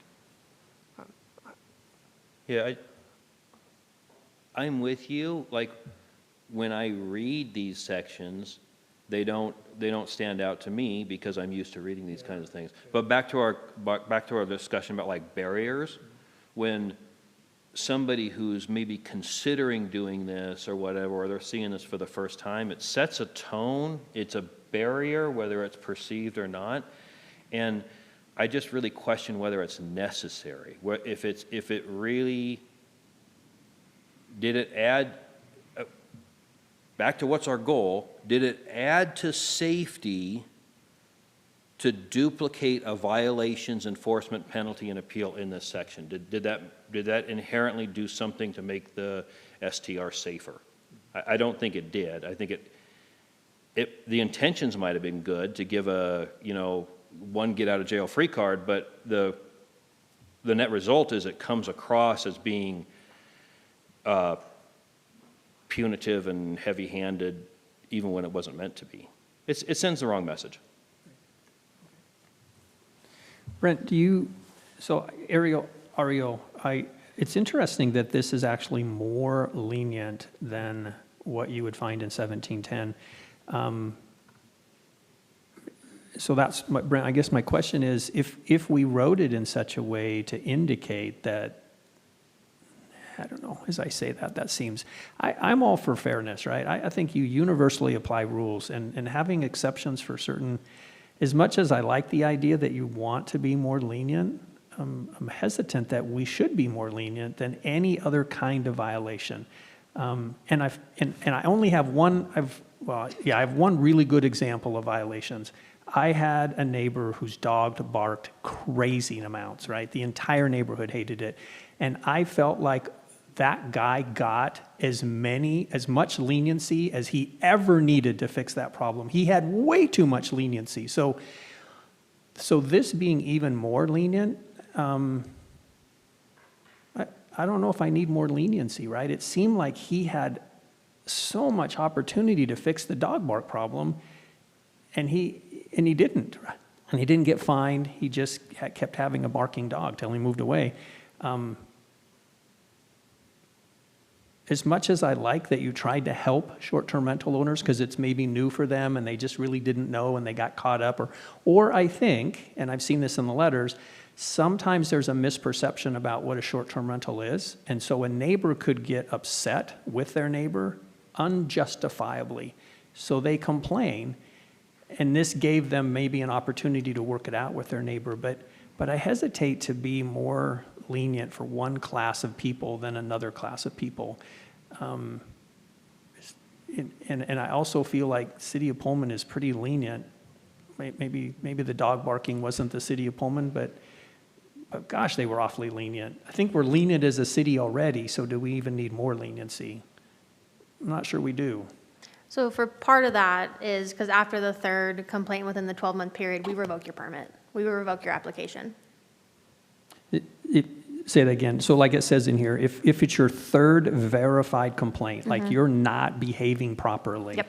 you no longer can do a short-term rental in the City of Pullman. And if we didn't have that in here and you went to 1710 to do enforcement, what would happen? We'd go out, hopefully still be able to verify. Obviously, some things we can't. Yeah. Like if it's a Saturday and they call and complain, someone's parked in front, they could call code enforcement and code enforcement could let us know. But like, I'm not gonna go out on a Saturday and check someone. I also won't get the notification. I don't check Sure. any city things. But we would go out, verify. How our typical standard goes is we would reach out. Here's what we saw. It's harder with especially parking violations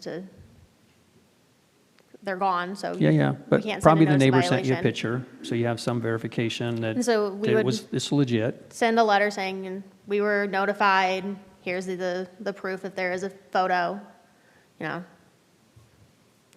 Don't let it happen again, because obviously there's nothing for them to fix. Yeah, But so if that would be the next time- contact number one, right? Yeah.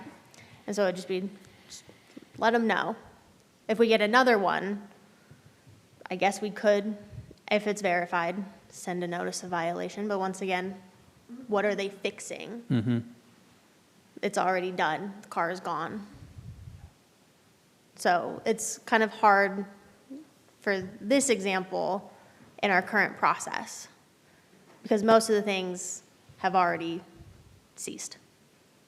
You can't really send a notice of violation. The violation has been resolved. Well, we have, oh, gosh. Okay, so we don't have 17.10 before us, but I think, did you say that the difference in this particular paragraph is the revoking of the short-term rental license? Yep. Is that not covered in 17.10? No, nothing else we really have is an annual thing. I don't know how we're going to revoke a manufactured home park application that's Yeah. been approved and built. You know, we can't, you've got a variance, your house is now a foot closer to your property line, you can't really revoke that. The house is built, you can't, I guess you technically can pick up your house and move it, but Okay, so it seems to me that's the real rationale for having 17.109-090 enforcement penalties and appeal. The real issue is it gives you the legal means to revoke somebody's short-term rental license. correct. Okay. Is a violation the same as a complaint? So we get a complaint, and then we would verify if it is a violation of code. So And if like, it's a we'll vi- get someone who complains like, oh, my neighbor has a tree that's overgrown. Right. We go out, look at it, it's a violation of our vision clearance area. So we get a complaint, then we Right. verify if it's a violation. Okay, but if there's a violation, you can also do $250 a day, right?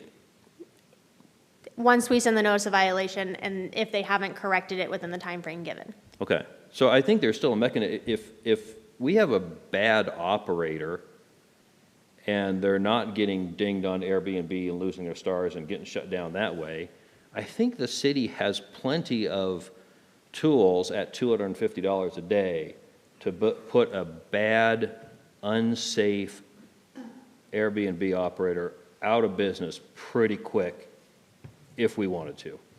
And if it's cars or garbage or burning couches or any other, that's nuisance code. That's not the planning department that goes out and deals with improperly parked cars and noise and other problems. That's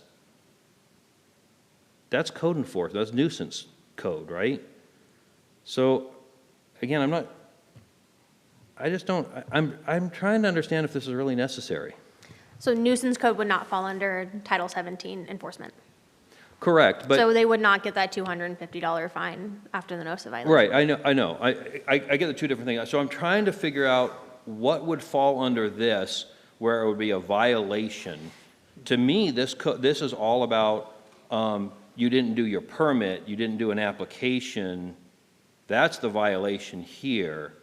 So it feels like we were talking about two different things. We were talking about somebody complaining.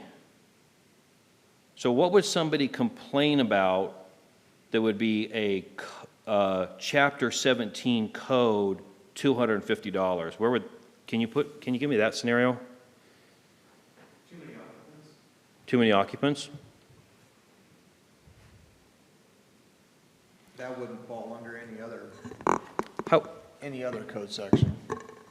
how would that be different from a regular house or a regular apartment and somebody has 15 people living in a 2-bedroom apartment that also has an occupancy limit? How would we do that? That's Yeah, that would fall under the building code. okay. Yeah. But isn't that the same thing? I see where you're going with that. If I go to Starbucks and there's the little sign by the door and it says maximum occupancy 79 people in Starbucks, and they've got 200 people in the Starbucks, right? That's code violation too, right? We already have all I'm saying is, I'm not trying to be argumentative. I'm just saying, we already have mechanisms that I think deal with any scenario we could come up with. I think we already have a mechanism for it. I just don't know why we have to have something special in here, unless I'm missing something. Yeah, I hear what you're saying, and I think you may be missing something, if I could say that. Okay. For instance, the over occupancy. You rent a house, it's listed for occupancy of 6 individuals. You rent it on the platform online, you indicate, yes, we'll have 6 people there, a family, 3 couples, I don't know. And then your buddies show up, right? Hey guys, we've got a house in Pullman for the game. Come on out. What do you do then? Right? How do you hold the permit holder accountable? It's a little different than a permanent year-round residence, where presumably 10 people aren't going to show up at 11 o'clock the night before a game. You know, there's instances of this happening. I was just in Palm Springs over New Year's, and they specifically outline daytime occupancy and nighttime occupancy. Specifically, right? Presumably because they throw parties. I don't think Pullman's quite like Palm Springs in a number of ways. But presumably that's the issue. So how does staff handle that? Right. When that does occur, I'm going to assume that it will over the course of time. How does staff handle, this house is built for 6 or to hold 6, and there's now 16? What do we do then? But how do we do that in other properties? Like a regular apartment? What do we do now when there's 40 people in a 2-bedroom apartment? I don't know if that's ever happened in Pullman. You don't think there's ever been a party on? No, 40 apartment? people year-round Oh, in a okay. two-bedroom No, apartment. not year-round, but for overnight. Yeah, And I think, so we definitely have over occupancy situations in residential units in Pullman on a short-term basis, overnight, whatever. Sure. For a weekend. the issue with short-term rentals, in my mind, is compatibility with the neighborhood. Okay. For instance, if the house next door to the Carper household is rented for the upcoming football season and 16 people show up at 11 o'clock, I'm going to guess Brent Carper's probably not too thrilled about that. But I'm not going to call RJ Lott on the planning department. I'm going to call 911, and I'm going to ask the police department to respond to that. Right. Right? So what's the repercussions on the permit holder? That's the real issue. Yeah, I think that's the real issue. This, you can do that, if you do that 3 times and the city has issued the proper letters, then the city can revoke the license. So the part of the problem is, under a lot of circumstances that you're describing, people would be fined, Are you, and then they would have to stop the behavior, but the way to prevent this behavior on the part of short-term rentals is to take away the license, if this kind of behavior happens at least 3 times with the proper letters. So And then are they can you- appeal. But if my next-door neighbor does a long-term rental, and they rent it to some real scumbags who have a We're- party every single weekend. We're talking about short-term No, I rentals. know that, but it's the same neighbor, it's the same house right next to me. It has the same impact on me. I don't care whether it's short-term or long-term. I'm going to call the Pullman Police Department, and I'm going to expect them to do something about it. Yeah, well, but the same thing is going to happen with a short-term rental. Call the police department and expect they'll do something about it. In this case, one of the things that they'll do about it, if you make the complaint to the planning department, and the planning department has the evidence, then the planning department can start writing letters, and on the 3rd letter, revoke the short-term rental license. But without this provision in the code, there is no provision for revoking that short-term rental license for violations of the code. Mr. Chair, are you saying that if a short-term rental tenant violates the law, the permit holder needs to be penalized? That's what I'm hearing.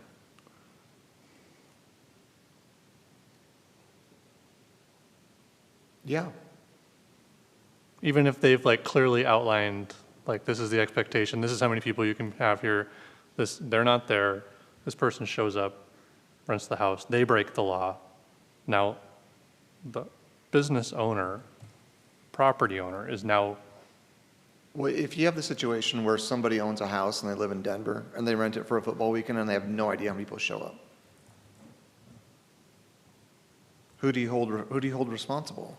I mean, the person breaking the law. If the business owner, if the property owner, the permit holder, has done everything reasonably expectable of them, listed the occupancy maximums, done their due diligence, I'm not sure what else they can do. I think to a certain extent, we're back to Scott's point, specifically Airbnb prohibits parties. And so if we see all kinds of behavior on football weekends. I knew somebody once who came from Montana. There was a group of 4 or 5 people, and one of them was hauling a tiny U-Haul trailer, and he parked that trailer in the parking lot of the building where I worked on the WSU campus and spent the night in the trailer. We do get all kinds of behavior, but if it's a short-term rental, first of all, there's a way for the neighbors to complain to Airbnb about a party house. Secondly, it's worth pointing out that it's 3 violations in 12 months. So in the situation you're describing, yes, I can understand somebody rents correctly. I've rented to these 2 people, and suddenly 12 people showed up, and the 2 people who were there didn't do anything about it. And what am I supposed to do? Throw them out on the street? And how do I do that anyway? I understand how that could happen, but it's going to have to happen 3 times in 12 months, and I think it's going to be pretty obvious to the neighbors who's inviting this kind of bad behavior. And that's what's really going to trigger the problem. I understand how a homeowner could be just overwhelmed and not be able to do anything about it, but it's not going to happen over and over again, and the city say, oh, gosh, I guess this guy's overwhelmed again. And I might add, John, that we haven't had the, actually, it was Carolyn, right, that presented 5 years of public records, right? And if you remember, 0 party complaints, 0 garbage. We haven't had in the 5 years of data that she pulled this kind of thing. So I get that it can happen. It can happen. The likely scenario that I've seen occur in Pullman, and it's because of it being an event weekend, unlike, and just for the record, RJ, we have snow in Pullman. Palm Springs doesn't have that. That makes Pullman infinitely better. Just getting that out there. Staff disagrees. I know. I respect your disagreement. But it's a rare occurrence, right? It's a what-if scenario. And I don't think it's not, you know, in engineering, Brent and I do this all the time, right? You have to consider what-ifs, because if it's a critical component and the what-if happens, there could be dire consequences. But I feel like in this situation, we have looked at the what-if, right? We looked at 5 years of data, and we said it never happened with a lot of use cases in that 5 years. It didn't happen. That doesn't make it perfect, but we do have some history. It's not like we have prohibited Airbnb or short-term rentals up until now, and we're suddenly implementing them, and we don't know what's going to happen. We do have these many use cases, and this doesn't rise to the top, right? I know that when I think about the things we've heard, right, neighborhood characteristic is one of them, noise, garbage, and parking. Those are kind of the 4 things. And I think even though we talk about those a lot, I'm totally in agreement that safety ought to move up to number 1. And then we can decide whether these 4 matter. I think actually safety's up here and these are down here somewhere, and I don't know which of these 4 comes number 2. But this is how it looks, right? And we're talking about this stuff down here. And then we look at the data and it just doesn't happen. And we say, I know, but it could. It really could. That critical component could fail and something disastrous could happen. And I say, okay, well, is it likely to happen in a short-term rental? More than any other type of uses in a house, is it likely to happen there? And I say, it actually seems less likely to occur in a short-term rental than it does in other kind of residences. It certainly isn't more likely to occur in a short-term rental. Could be equally, but I think we do have a lot of partying that goes on in long-term rentals, like you said, where a buddy says, hey, I live here, you guys should come over for the game, and then we end up with a lot of people in a long-term rental. Or it can even happen with an owner who says, I live in Pullman, you should come for the game, and then a lot of people show up. The use case I think that I've seen happen in Pullman is that because we have commencement here and family comes for that, typically what will happen is a large amount of people will get together at a house to celebrate the graduation. And that would be over occupancy for the time period that the party's occurring, much like a kid's birthday party or even a high school graduation. And then it disperses, and the people who were supposed to sleep there, but they're not staying there. They're just there for this function that took place. It's a rare occasion when a short-term rental invites a bunch of people, and they end up staying there, and they are in violation of what they committed to when they signed up for the short-term rental. It does happen. We've seen it on national TV, right? Some house gets trashed when there's a party that occurs there. But that was early on in Airbnb's history, and their algorithm has gotten not perfect, but pretty darn good at sorting it out. Pretty darn good at making sure it doesn't happen. And then if it does happen, it's only once, because that person, as soon as that host indicates to Airbnb that there was a party in this house, then that guy can't rent anymore. He's off the platform. The host rates the host rates the guest, right? Yeah. So it could be that one time he decides to go beyond what he should have in Pullman, in a house, in a short-term rental. It could. It's possible. It's just incredibly rare. Okay, are you suggesting taking out this paragraph? You're Yep. suggesting taking out? Okay, anybody else have any ideas about taking out this paragraph?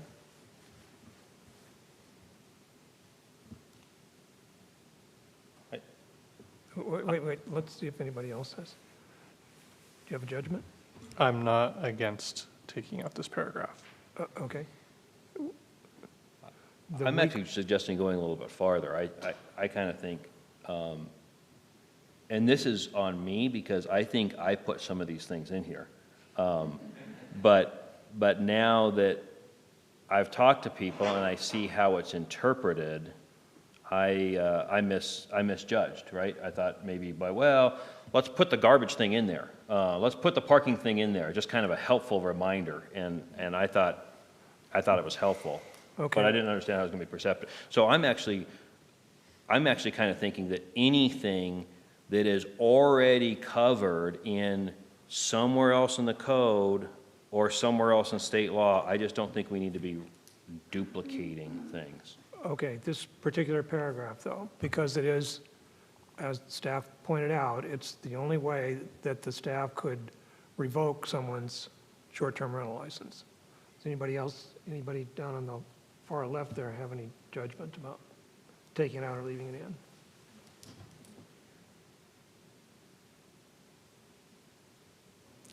I'm okay with taking it out. Jeff? I am okay with taking it out. Okay. I don't think that's the only way you can revoke a short-term rental, though. Okay. Are there other provisions for revoking a short-term rental? No. Okay. I do have a clarification. When you think say that there's- paragraph, I mean, I think, again, it comes back to the platform. Basically, if people violate the rules of Airbnb, which are pretty strict rules, they're not going to be in business for very long. And so I think that it works that way. I think actually, it is, as Scott pointed out, the host rates the renter. And so a renter who says, I have 3 people and we're going to show up, on this day, and there's a dozen people who show up and they start partying, the host is going to rate the renter, and the renter is going to have a low enough rating that no host will rent. So it works both ways. Lorena? 2 comments. First of all, I actually started, because I don't know much about short-term rentals, actually started like lurking on a Reddit group with them. And it's really interesting because they hate it when lots of people show up. That was interesting to me. The second thing, though, is I think we have to, again, look at, the consequences of our actions. That, if this sort of stuff happens, people are going to go on the gray market. So they're going to go on the gray market whether we regulate or not, because if Airbnb regulates, then they're off on the gray market. So I think that kind of having that as an argument is a double-edged sword, because no matter what, whether it's the city or Airbnb, if somebody is problematic, they're going to get pushed. Okay, I'm detecting consensus to remove this paragraph. Can I say something, Chair? I beg your pardon? May I jump in? Sure. I think it's important for the commission to understand the perception of enforcing a code. And even though something has not happened, doesn't mean that it won't. I've never been in a car accident, but I always wear my seatbelt. I mean, I hate to say that, but just because we've had a 5-year stretch of no major issues doesn't mean that this football season or this graduation weekend we won't. So I'm thinking of myself, if the house next door to me is a short-term rental and it's the worst possible case across the board, and the worst one that Pullman's ever seen, I'm not going to want that to continue and hope that Airbnb ratings close that house. I would want the city to do something, much like the barking dog.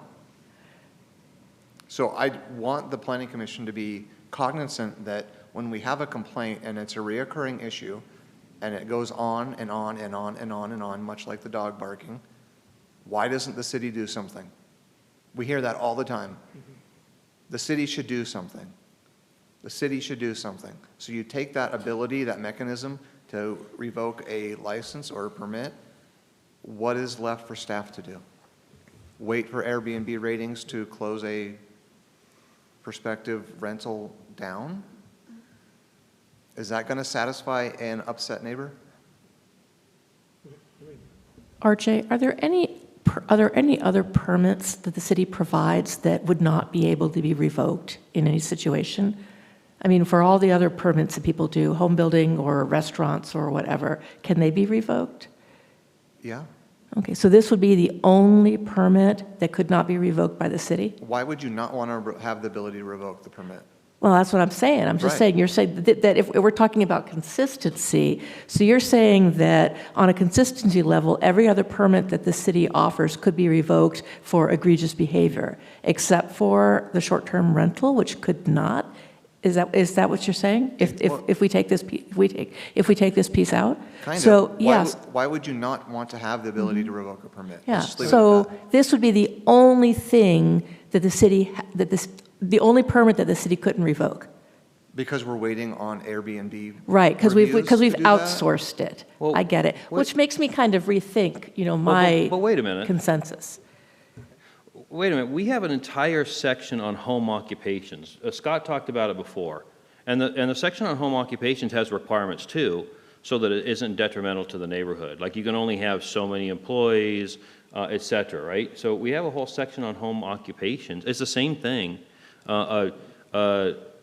Somebody running a business out of their home could be detrimental to the neighborhood, detrimental to me as a neighbor. And I would want the city to do something about that, right? But that section 1755, it doesn't have any additional comments in it about violations and all the rest of it.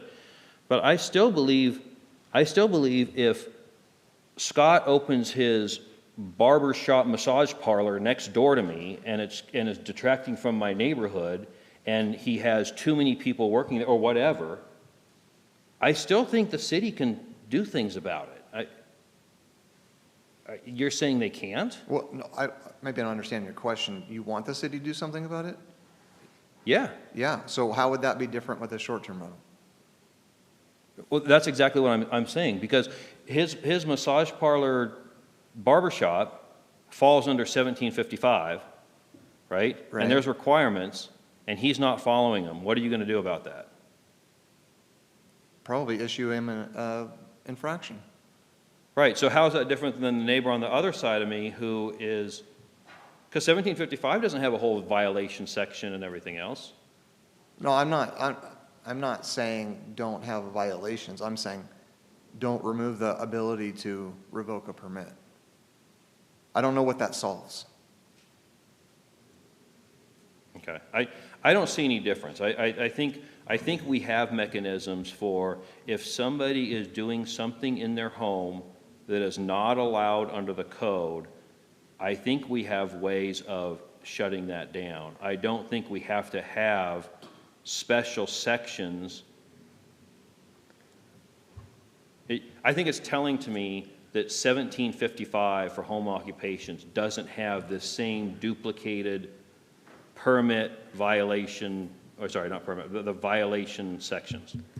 So the difference is we're not issuing a permit for home occupations. So if something happened and we found out you have more employees than you're supposed to, we'd reach out, verify, send there a nice little, you might not have known, either move to commercial zone or, so sorry, lay off some employees.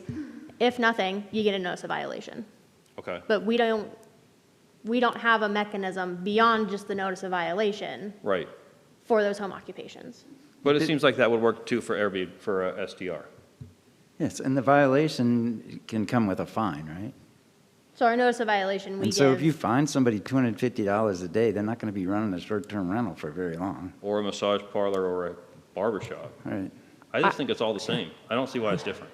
Okay, this is really pedantic, but it's massage therapists, not massage parlor. Massage parlor is an outdated term with a lot of negative connotations. Okay. yeah. I just had to bring that up.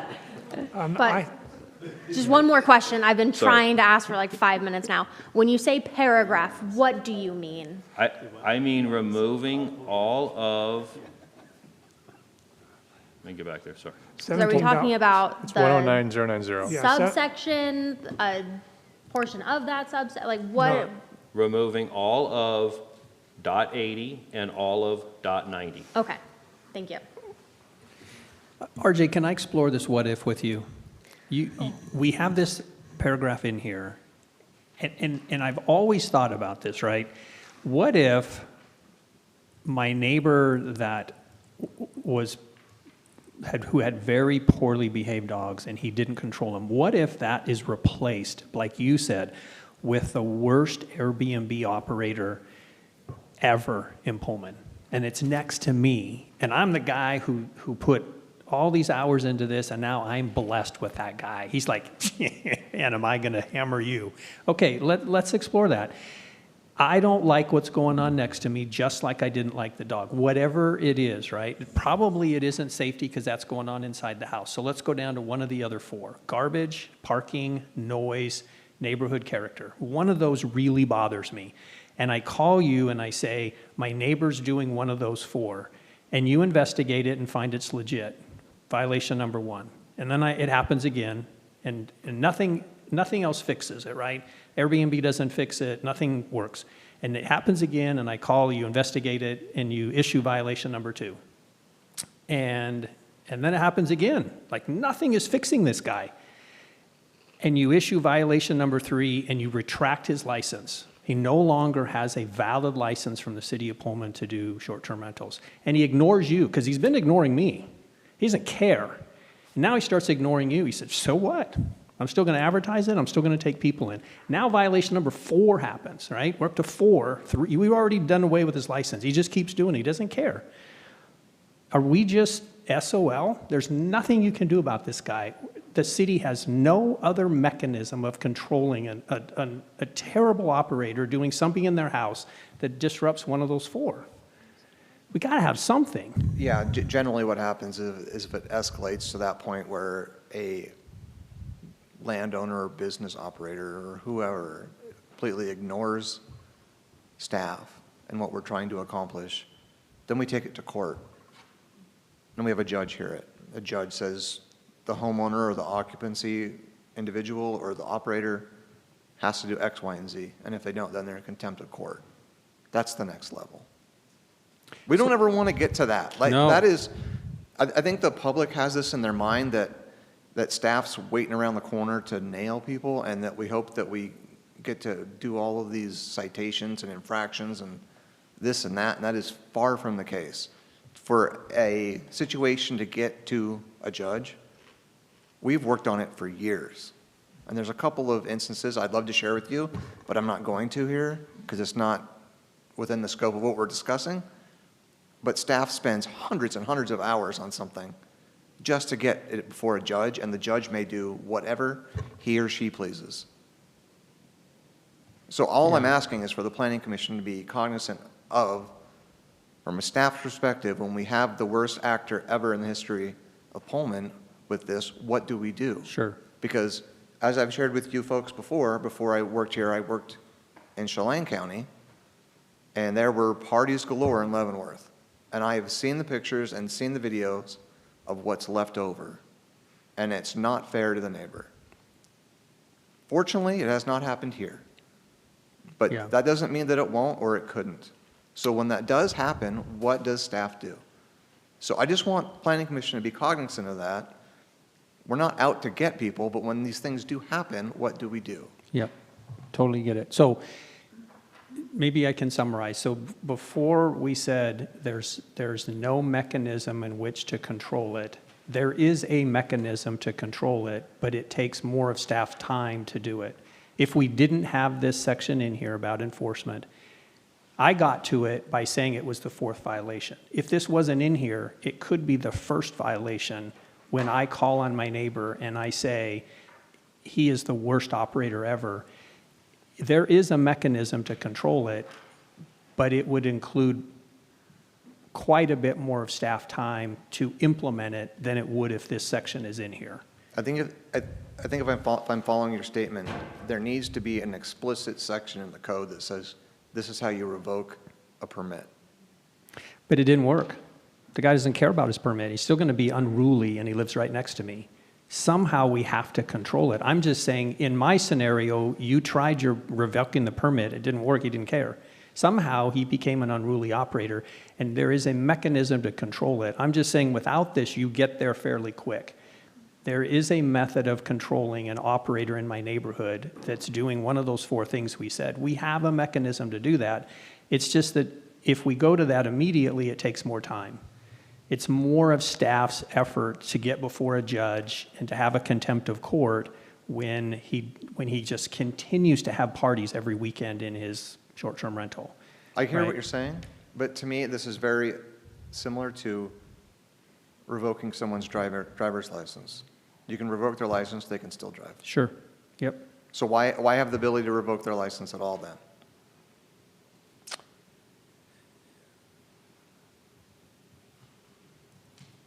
I think it's worth pointing out, you talk about the 4th violation, but in reality, if you go before a judge and say this person is operating a short-term rental in Pullman when the person's license has been revoked, that's worlds apart from saying we've had 4 complaints. I want to say also, just very briefly, I have a niece who is a licensed massage therapist. Thank you for that clarification. I just had this vision of Scott giving massages in his front hallway. Well, If you're on a ever- lighter side, the difference between Pullman and Palm Springs is there's massage parlors in Yeah, Palm there- Springs, all right? There are. So we want to go that route and have a little bit lighter feeling for this evening. You are balancing the table a little bit. Yeah. Okay, so I think also one of the differences with other types of violations, if someone doesn't do what they're supposed to do, there's a $250 a day fine, but imagine somebody's renting a short-term rental even 10 times a year. On the 3rd violation, are you going to start fining the person $250 a year when it might be 3 months before the next short-term rental? I think that's a huge difference between this type of business and other businesses where it's intermittent. And I think revoking the permit is the only thing that, revoking the permit makes sense to me. And having this process puts the staff on very, very firm ground. Everybody knows what's going to happen if you start getting complaints.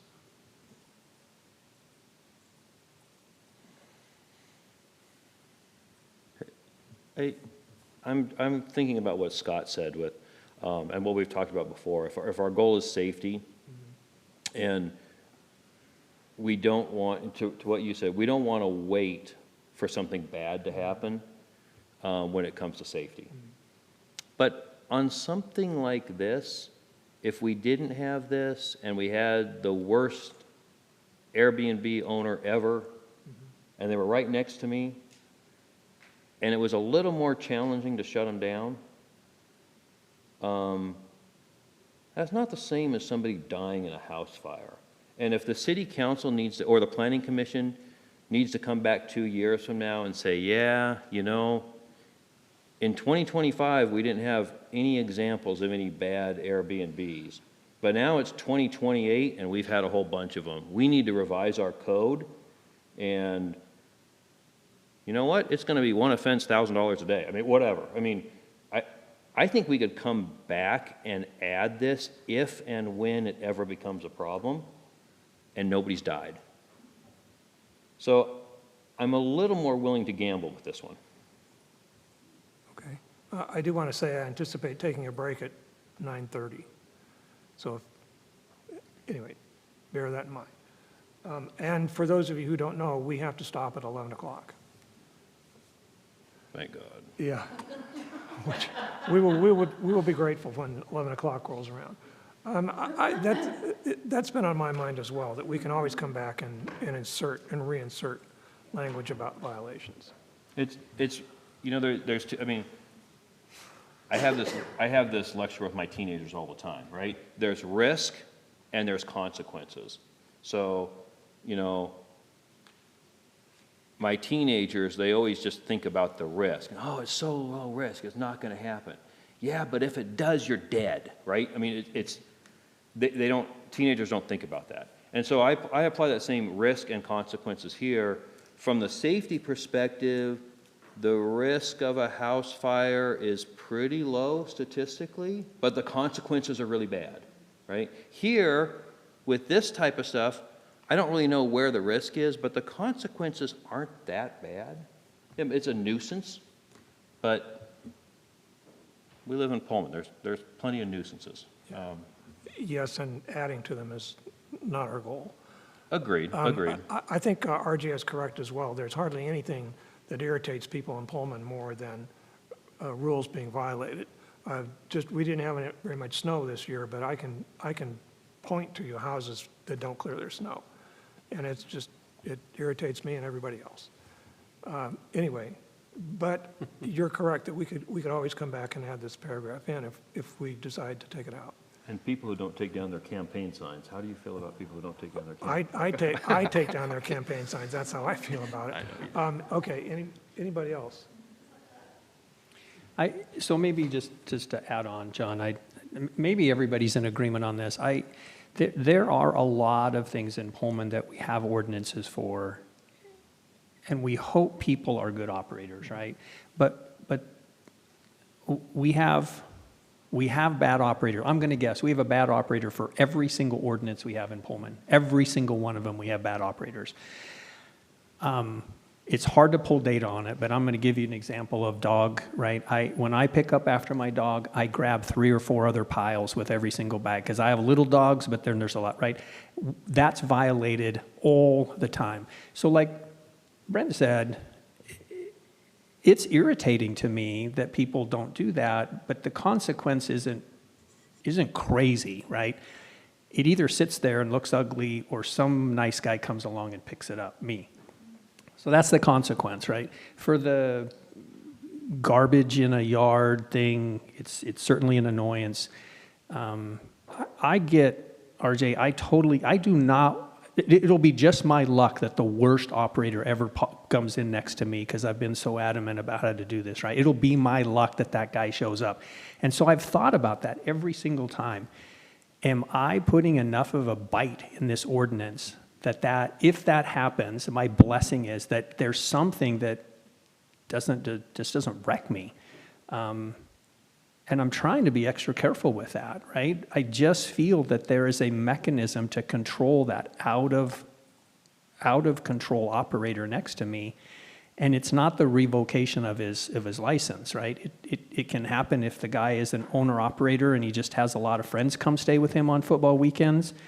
We have to have a method of controlling this very unruly. He might not be renting at all. It just might be his buddies come to town every football game. And it's terrible to live next to this guy. There's got to be a method of controlling that. Noise ordinance, parking ordinance, garbage ordinance. We have a lot of ordinances that I think I can apply.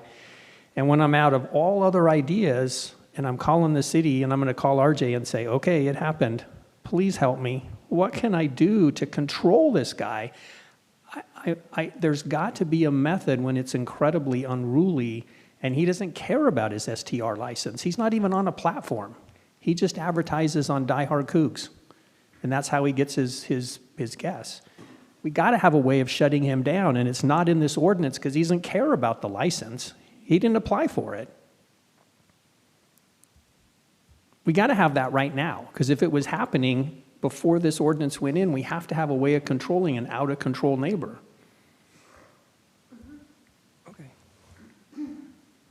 Okay, anybody else? It's back to the barrier thing. I think perceptions are really important. And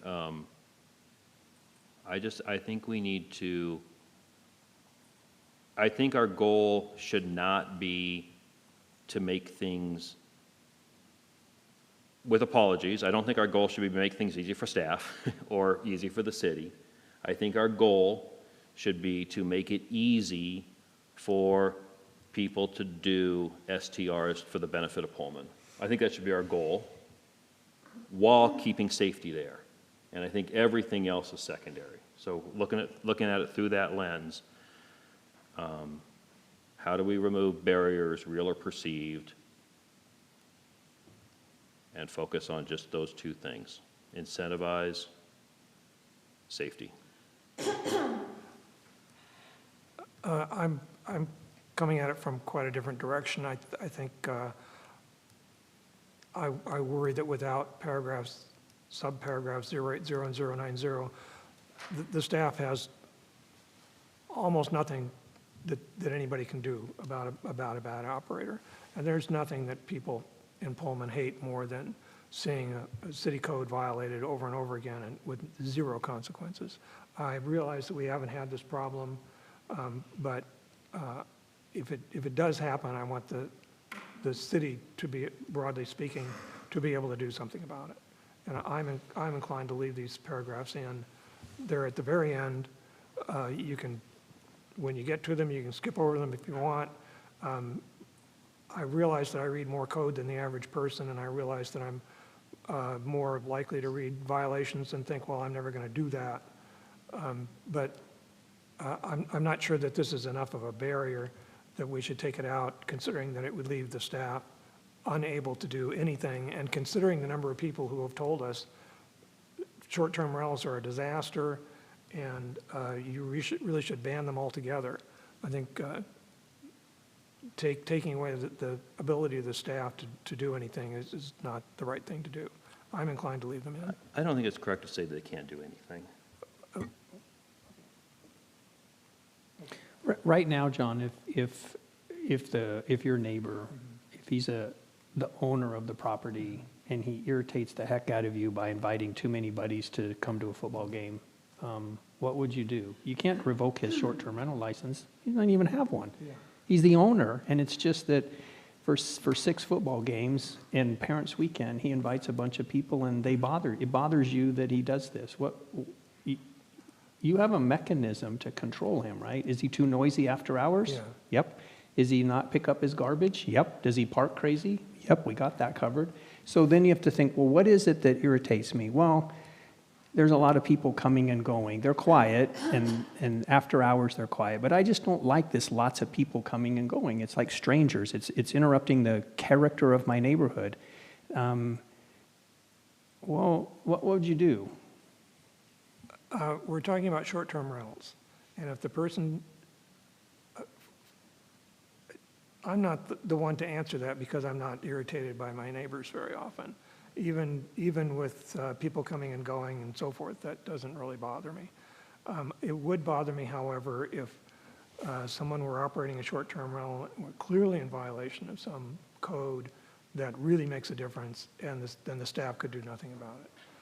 I don't complain about people who don't clear their snow, even though I'm the one who's walking over those sidewalks.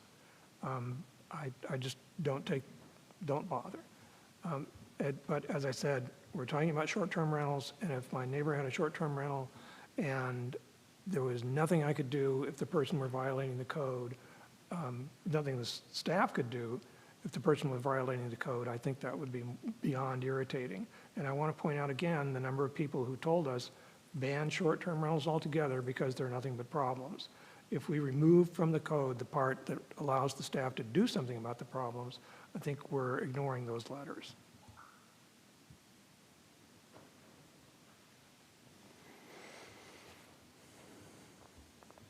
Okay, are we ready to have some sort of resolution here? Well, are you asking for like a motion? No, we Okay. don't need a motion. Okay, I don't think we want to do that No. tonight, right? No, okay. Well- You're asking for just some general consensus on potential markups to section 109. Well, and the potential markup here is either to eliminate 080 and 090 or leave them much as they are. I mean, those are really the two options. I think we should leave them the way that they are. I wish that there were some way that we could say, in the unlikely event, or we realize that you're not the problem, but unfortunately we just can't. That's the way the code is written.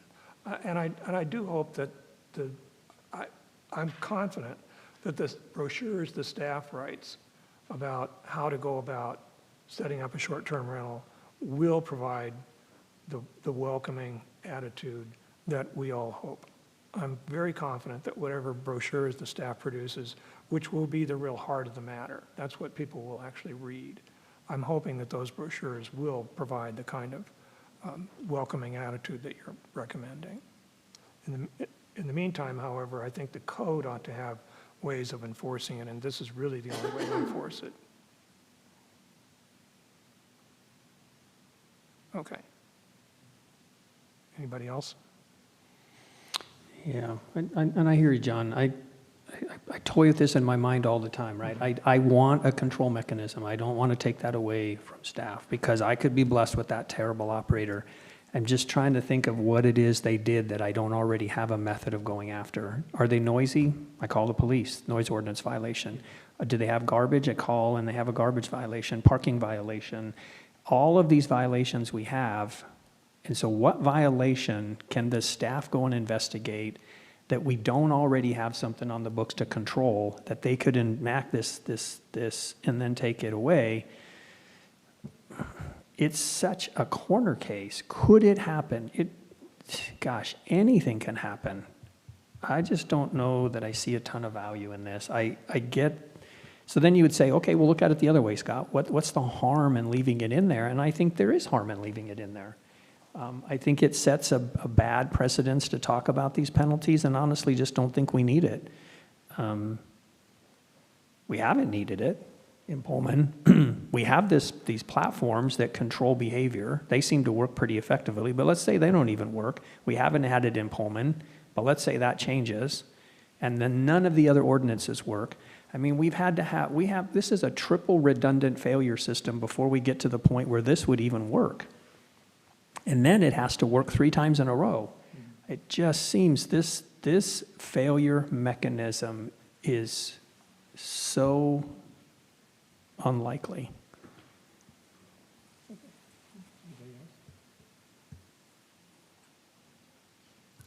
I guess I have a question for RJ, which is, in the end, what is the mechanism? If we have that situation and we have the case for, for parking, et cetera, what can actually happen? What's the mechanism if there is no way for the short-term rental license to be taken away? What can the city actually do? Given the other things that they have, parking, trash, et cetera. What's the city left with? That's a good question. I'd have to talk with code enforcement if you're looking for specifics. Thanks.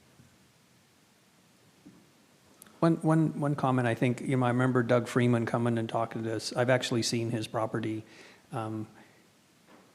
As an aside, it is common that a property that didn't look very nice or wasn't being run very well, whether it was in the one property he bought, it was an owner. Actually, both of them are owners. And then he came in, and what was sort of an eyesore in the community became a very nice looking, in fact, probably the nicest house. So it went from being the worst house in the neighborhood to the best house in the neighborhood. Why? Because if it doesn't look nice, you're off the platform. You won't have a single renter. You have to be meticulous on how it looks. So I know we keep talking about these terrible things that can happen in STRs, but honestly, it is more prevalent that the opposite occurs, that what used to be a long-term rental and had problems now becomes a short-term rental and has no problems. What used to be an owner that was aging out and stopped taking care of his house and yard and started to look bad, that got bought up and went to, it actually is the best house in the neighborhood now. That is the more likely scenario. We didn't have bad problems, we had really good stuff happen. And I think we often forget that, right? It's more likely that happens. Jeff, did you have anything? Okay. My suggestion is to leave this in so that it's in front of us. And I think on Wednesday, we can anticipate changes if somebody wants to suggest changes, or just voting to remove it, to remove these 2 paragraphs. So that's my suggestion now. Leave it in so we know what it looks like. And then on Wednesday, we can either change it if somebody has editing, or vote to remove it. The 2 paragraphs, 080 and 090. Okay. Alrighty, we are going to take a break here. I think, wait a second. The other issue that people have raised is parking and solid waste. So I'm inclined to take up those two issues when we get back in 10 minutes. Okay? So we will take a 10-minute break.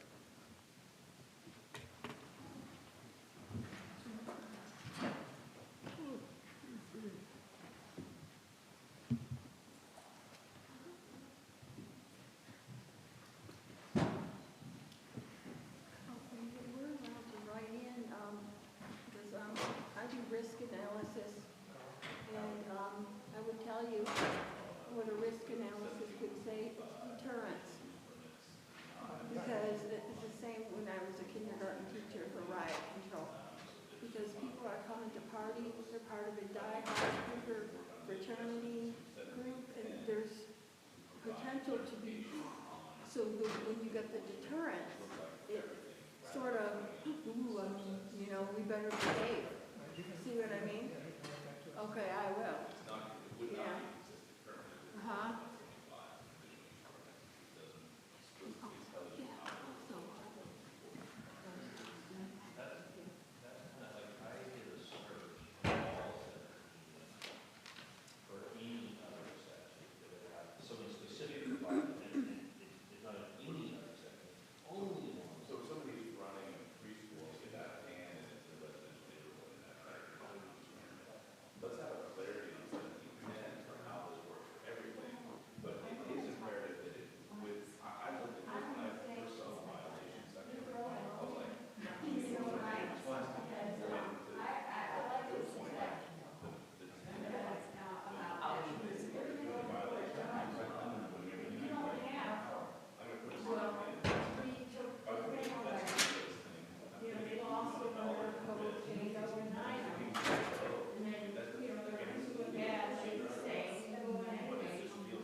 Yeah, and also that dog stuff, there is another hazard for dog poop, because aren't you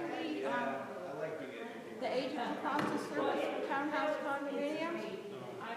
Well, it's called Scott Hodge, you live on Center Street? Yeah. Well, you're listed under Washington corporations, and I'll be sending you a letter because I live in the condo, and somebody has rented 2 bedrooms to low-class people in a condo over there, and their dogs run and they're pooping, and then the lawn service,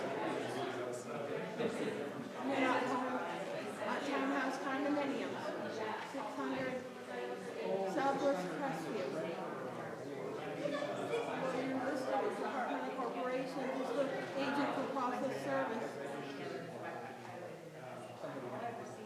Yeah, well, what happens is now the lawn service has changed to a ride-on lawnmower, and it's blowing with dog poop that was the culture of that quad. And now he's letting his renters, who he didn't, make agreements with. Yeah. Yeah, and they're out, and now that now there's a new lawnmower, and it's going, yeah. No, it's going, yeah, and that's when he switched to, right, and that was not the culture. That wasn't the culture of the triangle. People don't do that, because I lived there for 10 years, and I'm in the condo right across the way, and I asked my HOFA president to tell you, before you rent a blower person this year, they need to put a thing on that blower that collects it, because otherwise it's blowing all the dust, and they won't tell when they're coming. So, and I have my windows open, my garage door open, my patio door open, and it's blowing all this stuff now with dog poop standards going all over.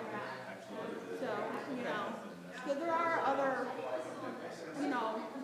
impacts to dog poop. Totally agree. Wish it didn't happen. Right. The problem we have with that it's not the owner. We see control the owners, but what happens is you frequently see people walking their dogs that came from someone else. They walk in there and they see that it's not like a public park. No, it's not the one up near the Christian school, that one. It's the one between the blue and brown condos. And I've lived there for 10 years, and there has never been a party culture there. There has never been dogs running and pooping there. There's never, maybe a few times people might have a party and throw balls, but it's sort of a quiet culture to keep that grass green. It's property values for everyone who faces it. So that starts getting torn up by dogs and people and loud talking out at night with smoking going on. I know people want to rent condos. We only allow owners to live in there. So that's why we got the strict rules. But I'm not complaining. I'm just saying, he's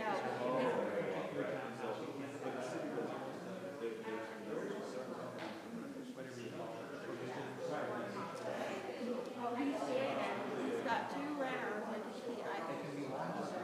and right.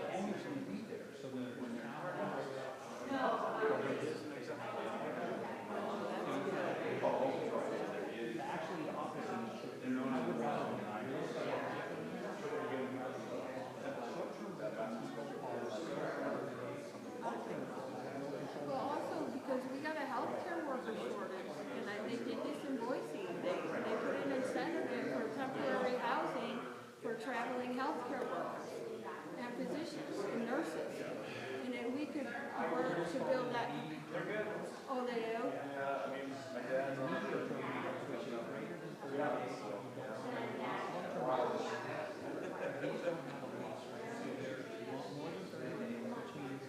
City of Pullman gets no lodging. Somebody stays 30 days, and now the city is completely out of no regular service. And that's where the contractors say So we couldn't figure out a way to incentivize providing for this if you did a little bit of that too? well, where would money come from? Any Well, I meant for the Airbnb people who are complaining about fees.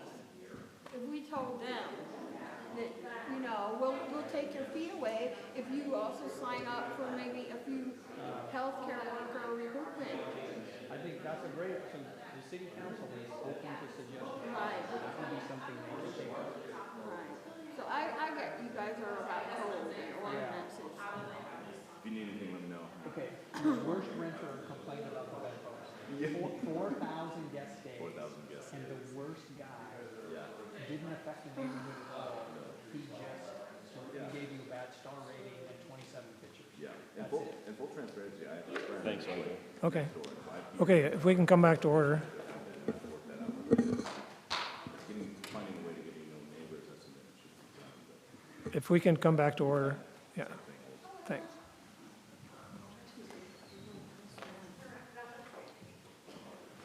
How much longer do you think you want to go, John? If we're gonna, Maybe we're 40, gonna have another maybe meeting. 45 minutes. Okay. Well, yeah. Okay, I have a suggestion with regard to 080 and 090. And my suggestion is just moving those two paragraphs into 17.10. Since that's the penalty part of this chapter, just move those two paragraphs into 17.10. Then and then just make reference to those two paragraphs in 17.10 and be done with it. And then somebody reading the code could read enforcement if they wanted to.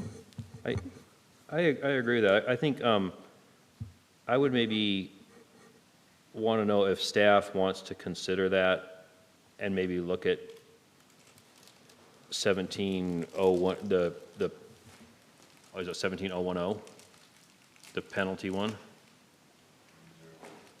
Yes, 1710, right? Yeah, 17.10. 17.10. Yeah. If you wanted to maybe look at 1710 and see if there's something in 1710 that needs to be strengthened or reworded a little bit with Yeah. regards to permits in general, whether they're conditional use permits or other things, and then maybe some minor improvements in that maintains or even improves your ability to do enforcement today without explicitly putting it in without explicitly singling out 17109. Is that a reasonable request to look at that? Okay, Yes. okay. And it's fair to say that it would apply to all permit holders, right? We're not singling out a class of operators or a class of business. So if you violate whatever the permit you got for, I'm going to go back to my massage, if that had a permit, I get that I get to do it with nobody overlooking me, but if we decide later that you do have to have a permit in order to do massaging in your house, this permit could be revoked if I get 3 complaints from my neighbors. Or my barber shop permit can be, if I'm cutting hair in my house, that could, all these permits we issue, this would be applied equally to everybody who's not a good neighbor who has a permit Yes. to do something. Yes. It would, across the board, within Title 17. It wouldn't apply to anything outside of 17, so if you parked your car wrong and got a Title 5 violation, would not apply. Yeah.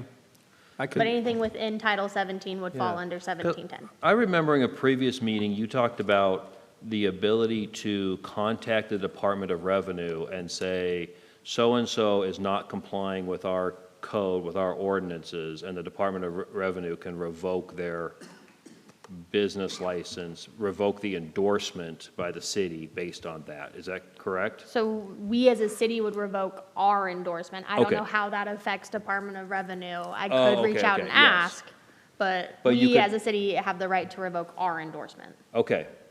So I think there's a mechanism right there. If the city, so STRs, right or wrong, smart or dumb, they have to have a business license through the Department of Revenue. That's Washington state law. It has to have an endorsement for the city of Pullman. The city of Pullman always has the ability to revoke that endorsement. So there is one mechanism there. But as you pointed out, or even Ariel, I think one mechanism you could use, we didn't think about it, but Brent just brought it up, right? You could, if you had an unruly operator and you knew they were doing a short-term rental business, you could report them to Washington, assuming they had a business license, right? Maybe they didn't. Maybe they're just doing it and they don't even have one. Well, now Washington State knows they're violating. But let's assume they did get a business license and you report to them, right? You do have a clunky, I get it, RJ, I see your look. It's a clunky mechanism, but there are mechanisms to shut down the worst guy in the world that showed up in Pullman and became my neighbor. I don't know if that's true. I mean, I don't want to pontificate, but I think that only works for alcohol and cannabis licenses. I don't think it works in reverse like that. I could be wrong, but I don't think if I call Olympia, they're just going to jump up and, I mean, they don't really do, I don't know. I think that only works for liquor and cannabis licenses. Okay, that's my suggestion at any rate, if the staff can consider that. And if we move it to a different chapter, then if somebody wants to read the enforcement chapter of the zoning code, they can do it. Yeah. Okay, people have mentioned a couple of things that seem redundant because they're covered elsewhere. So I'm going to turn to 17.090, I'm sorry, 17.109-040, criteria for approval.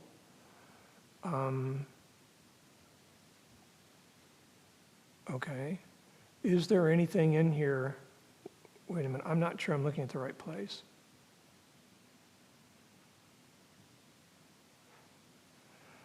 Is there anything else in this code that, Brent, you mentioned someplace else that you thought was unnecessary?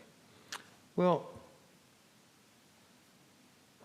a lot of this section is a repeat of other things. And so I guess it's just a question, is that beneficial? Is it necessary, or is it harmful?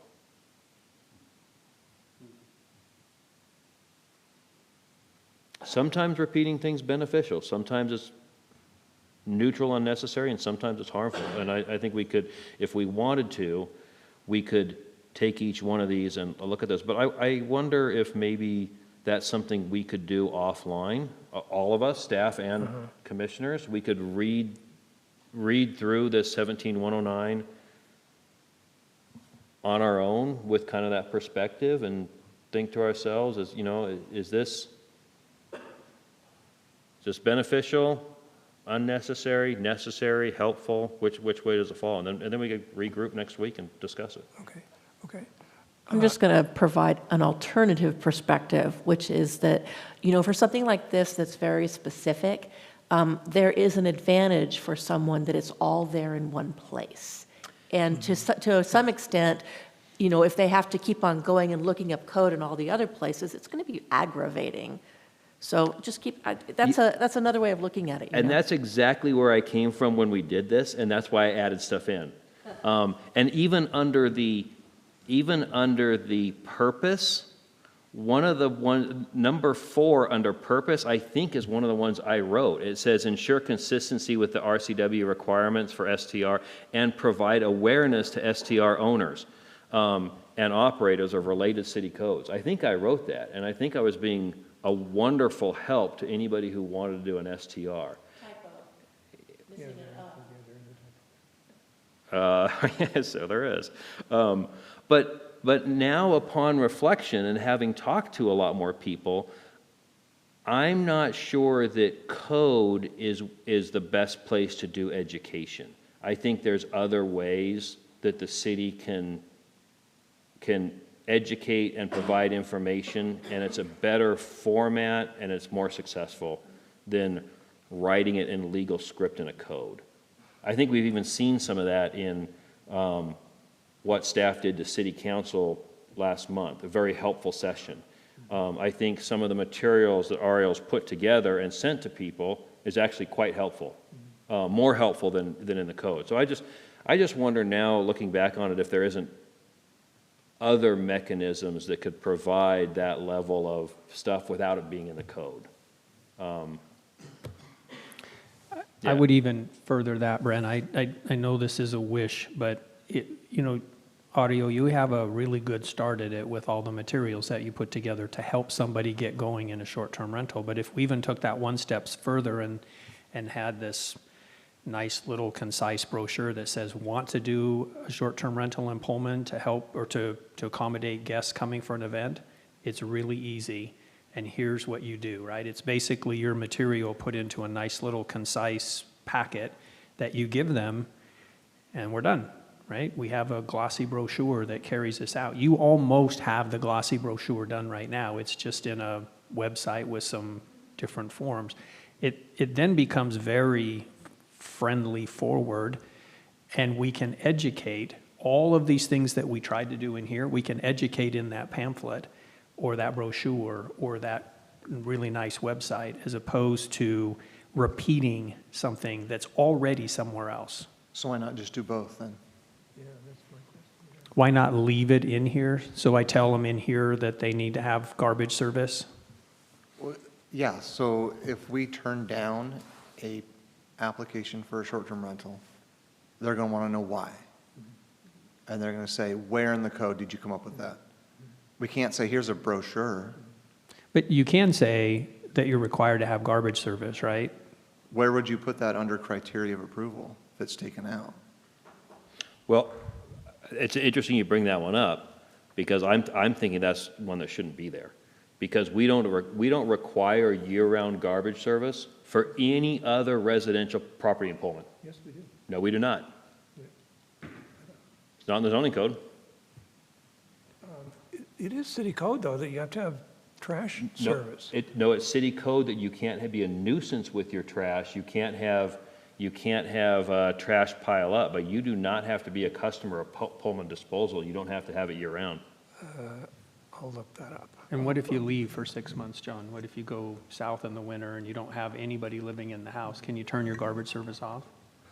I don't know the answer to that. I'll look it up. Yeah.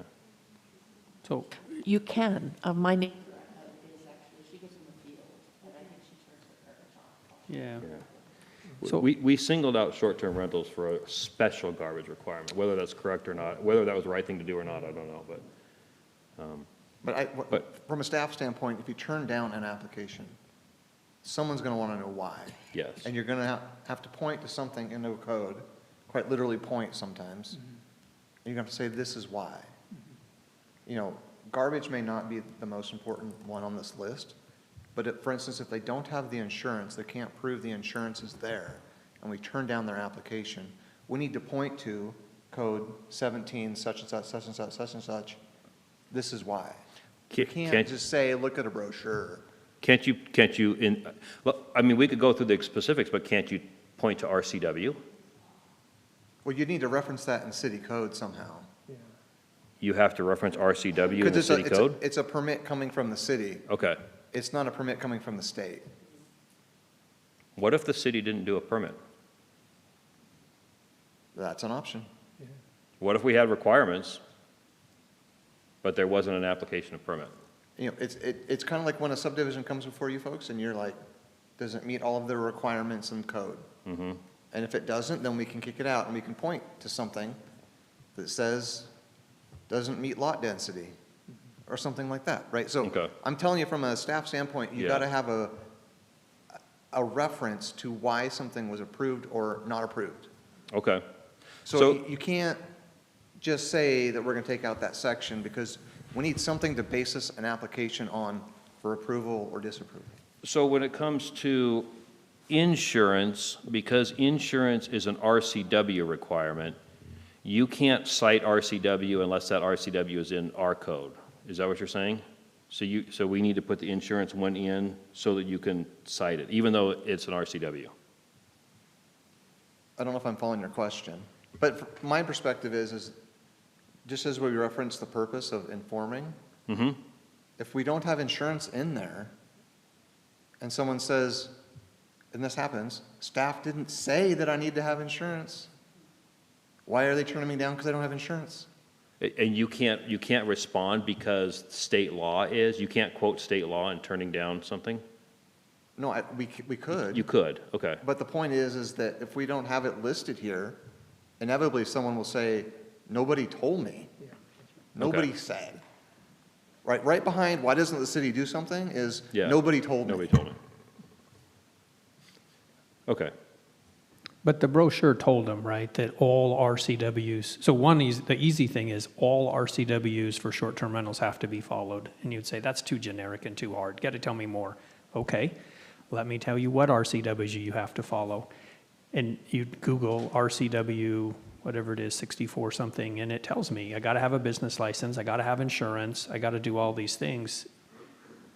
The brochure clearly and easily outlines that you have to do those things. And it's not listed anywhere in Pullman code because it's a state law, right? We're not duplicating a state. There's a lot of other situations where we don't duplicate state law in our city code. But in this case, you're saying we are going to duplicate it. I think we can do that in a brochure. State law has to be followed. That's your highest level of, or your easiest entry method. Once you have state law satisfied, there's a few other things in Pullman you have to do, and here they are, and we'll explicitly list those out. There's a garbage ordinance. You gotta have garbage collected. Maybe that's a better way to write it, Scott. Maybe that's a better way to write this section. It just Is have number one, Here's the hierarchy of requirements, is one, you gotta follow the RCWs. Those are almost non-negotiable, right? Yeah, we can't change them. Right. And then after that, here's what the city is requiring. I Is that what think, you're suggesting? Yeah. So that they do have to follow state law, right? You gotta do that. My fear, on a customer service standpoint, is if we don't itemize what's needed, and we just say, follow RCWs, here's the link, no one's gonna follow that link. No one's gonna say, oh, I should have dove into RCWs and WAC codes. There's another level of research that I'm not willing to do. Yeah, Right? I'd rather have it just laid out in front of me, almost as a checklist, yeah. and I get can it. just check them off. Insurance, got it. Business license, got it. Fire extinguisher, got it. Got it. Oh, need it. Got it, need it. Kind of like when you open up a pack of baseball cards and you're like, got it, need Yeah. it, got it, need it. Do you remember Yeah. from, this was Sandlot or something? Right, so to me, I think this provides a great service for someone who is unaware of what the city needs. Yeah. Lorena said that, right? It's nice to have it all summarized here. It's really hard for me to get my head around that because because of being a guy who wrote standards for SEL's equipment, right? Number one rule, don't repeat it somewhere else, because then when an edit comes along, you have to go find all the places you repeated it. And if you miss one, people say, I don't know what time it is. They got 2 watches in here. You're like, oh my God, I missed that one. So when you're writing requirements, you try really hard never to repeat. You always source the information from one source. But I get it, right? That's kind of counter to, are we making it really friendly? It does sort of defeat the really friendly. That's why I'm hung up on this brochure, that in an ideal world, right, we would be out knocking on doors trying to get people to open short-term rentals and handing them a brochure, right? We would say, please do a short-term rental for event weekends, and here's a brochure, and it's really easy, and if you got any questions, call me. I know we're not going to get there because we could get 500 more of them in Pullman and not have any leakage to Moscow. But I'd love to get close to that, and I think the brochure can do that. It can be super easy. You can even expound on the benefits of doing it to keeping people in Pullman. It is a little less friendly to reference state law, to say, you do have to follow state law, by the way. And then they say, well, what is state law? I've been out there and looked at it. It's really a pretty easy to read section. It's really actually pretty easy. But I get it's a hurdle to actually type it in and go out there. The brochure could help. Well, I hate to say it, Scott, but I think that anybody under the age of 40 isn't going to read a brochure. I think it's like saying, well, put something in the newspaper. It's a good point. No one's going to read the newspaper. No one's going to read a brochure. Do you think we need a flashy website then? It has to be on a website. Yeah, or maybe we need to Twitter it Or an app. You can do both. You have a downloadable PDF brochure. I don't think handing somebody something that makes us sound old, Scott, but Yeah, that's a good point. It's not 1994 anymore, so I don't think that anyone's going it's to a be fair yearning for a criticism. brochure. Yeah. ouch. My kids asked me what it was like when I was growing up as a kid, and this is a true story, completely unrelated to SDRs, but I'm gonna tell it anyways.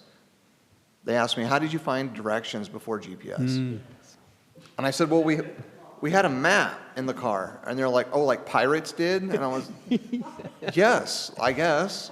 So a brochure, what is a brochure when you've got this thing, right? Good point. Okay, brochure is bad word, but something presentable that encourages people to do this kind of business, right? To capture all of the guests coming to Pullman and keep them here so we don't have leakage outside of the city. That's what I'm saying, and brochure is wonderful for me, but I get If we need to make brochures so that those over 60 have something to read, then let's do that. Because whatever we need to do to raise the level of customer service, then let's do that. Yeah, I get it. Yeah, I think, for me, the first thing I would do is read the code. I don't know how many people would do that. I'm not really interested in numbers very much, but, Only you and Ariel. well, it could be, but there are lots of people who would read the code. And this, it's worth pointing out, this is going to be approved someday by the city council, and will have the force of law. Brochure does not. You can't say you're violating the provisions of our brochure. But it would, John, and to RJ's point, right? I do agree. People want to be, as soon as you are in conflict with the city, you're going to say, well, where does it say that? Happens every day. Yeah, happens every day. And you're going to say, oh, it's interesting you would ask. Let me take you to specifically in the code where it says you have to have $1 million liability policy to do a short-term rental. That, by the way, is state law. So you're asking, and I'm telling you, and by the way, if you want to even go one step further, in city code, it says that you have to abide by all short-term rental state code. And we even list out the section in state code you need to go look at. So if you didn't know to go look at state code, we told you in the city ordinance to go look at state code. And they say, well, that still wasn't good enough. I'm like, okay, we need a lot of hand-holding here, right?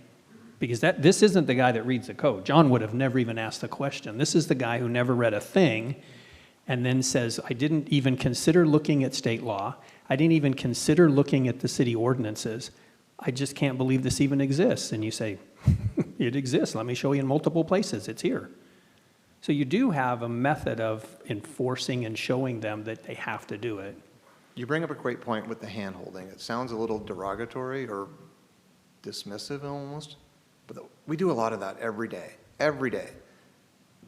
So when you think of a code, think of that. Yeah. If you've got someone that wants to rent out their house and they're completely unaware of everything, they don't even know that the city has a code, they just want to rent a place.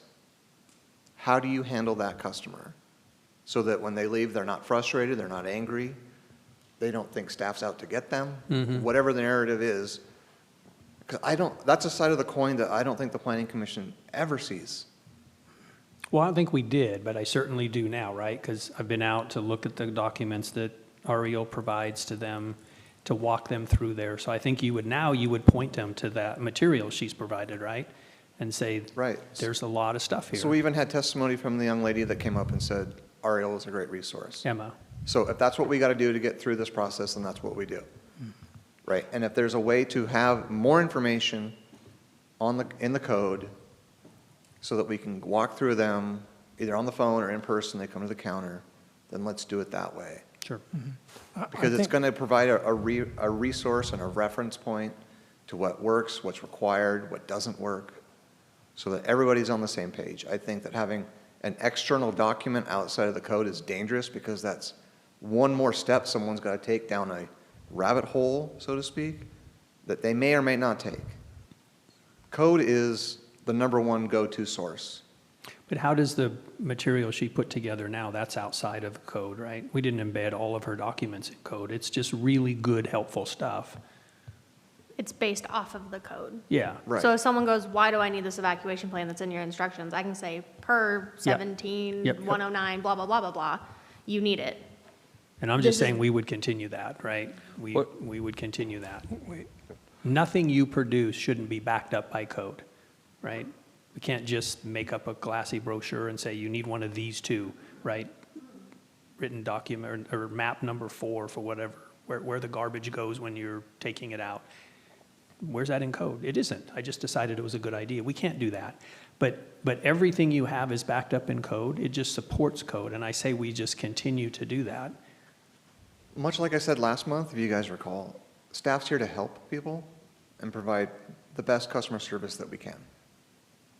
So if it's in the code, listed like this, or in a format similar to this, to where we can go through the checklist mentality format, I think it helps more than it's a hindrance. Okay. Yeah, I think it's worth pointing out and emphasizing that the staff's role in these meetings is to provide us with technical expertise. And certainly, whether or not we need things written in the code, in my mind, constitutes technical expertise. Good point. Okay. Good. What I was going to say, I wonder if one of the edits we want to consider, kind of the point we were just talking about with state law, should the very first bullet under this, under the criteria requirements or whatever we're going to call, should the very first one be kind of what Scott said, you must comply with state law, and then as subsections, we could just quickly list what that is. Business license, et cetera, and so if we did something like that, would it accomplish both things? Instead of repeating the whole code, a whole state law, we have the state law and then just have the 4 or 5 things underneath it as number 1. So it's in there, but yet we've simplified it a little bit. Does that make sense what I'm saying? I don't think we would simplify it very much. When you consider insurance, I'm not sure how we could say it more quickly and easily than the owner of the STR must have property insurance and liability coverage for the STR in accordance with RCW and so forth, as it currently exists or is amended. I'm not sure there's a way to abbreviate. No, I actually think that one's quite good, but it's number 7. So what I'm saying is let's put RCW as number 1, Okay. and then let's list out what it is. And 7 might be a good example. I just think the problem is it's number 7. I think it should be number 1A or something like that. And then, 8 is posted information per 6437.030. Maybe that's 1B or something like that. Let's just put the state law up there first, and then quickly summarize what state law is, and then we can move on to, so again, here's the state law, and here's the extra stuff for Pullman. And it's all in there so we can quote it and cite it, but it's in that order or that format. And that might be helpful to people. I don't think we should be driving people to the revised Code of Washington. You don't? No, definitely not. I've dealt with the RCW enough.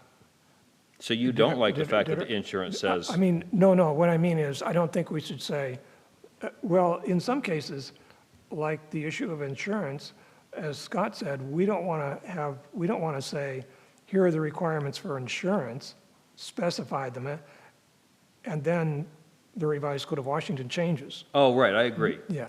So you like how number 7's written, right? Yeah. Yeah, I do number too. 7. I just want it to be number 1A. Okay. Ariel. So what I'm hearing, and this is more for me in the next couple days, so it'd be like, number 1, conformance with RCW 30, whatever it is. Yeah. And then it'd be, all short-term rental operators must comply with RCW, blah, blah, blah, as is now or amended. A, insurance of $1 million. B, post information, and then I, whatever, as it goes down. That is what you would like to see. I think that makes sense. What do Okay. you think? Do you think that would be helpful? Brent, I'm going to be completely honest. I don't care what it's going to look like at this point. Just tell me what you want to see and I'll produce it. I think saying right away, criteria for approval, all short-term rentals must meet the provisions of the revised Code of Washington, spell it out. But then the following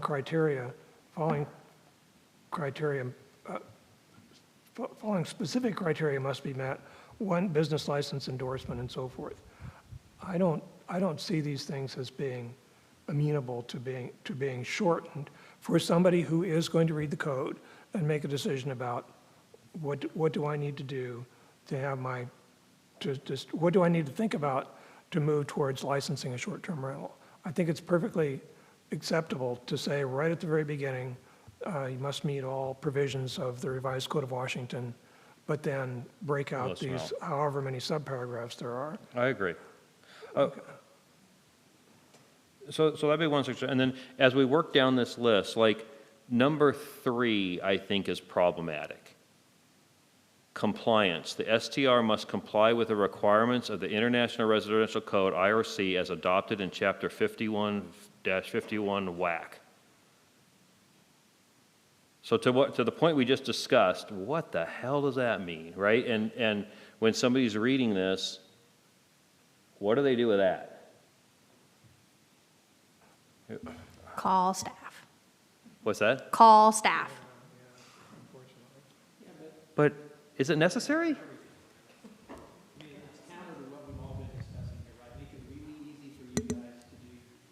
Make it really easy, thank you. Really easy for you guys to do your job. Make it as easy, and now we've gone backwards, right? Call and ask. Well, no, but it's like going back to Doug's comment last time when he's like, oh, Google AI told me this. Google AI doesn't know the code like I do. Right. Google AI lied to him about what was required. Yeah. So he had all of those exit signs made, or the evacuation plans made, didn't talk to me, and he got upset about it. I can't help answer questions that I don't know people have. Yep. And the only Totally way I agree. can do that, call, email, come in. As much as I would, actually, I'd hate it to be a mind reader, I can't read people's minds. I don't know what questions they have. But to Brent's point, right, this one is, and maybe it's the only one in here, but it definitely, I read that, and my first thought is, pretty sure I'm compliant with whatever the heck WAC 51-51 is. I'm moving on. And if I'm not, I hope somebody tells me later on what I need to do to figure it out, because I'm not going and looking that up. And when they apply, we would tell them, you don't have your interconnected smoke detectors. You don't have a carbon monoxide in the correct location. And then we reference back to, per WAC 5151, whatever the little subsection is, and we take the snippet from the RCW that shows this is exactly where it is.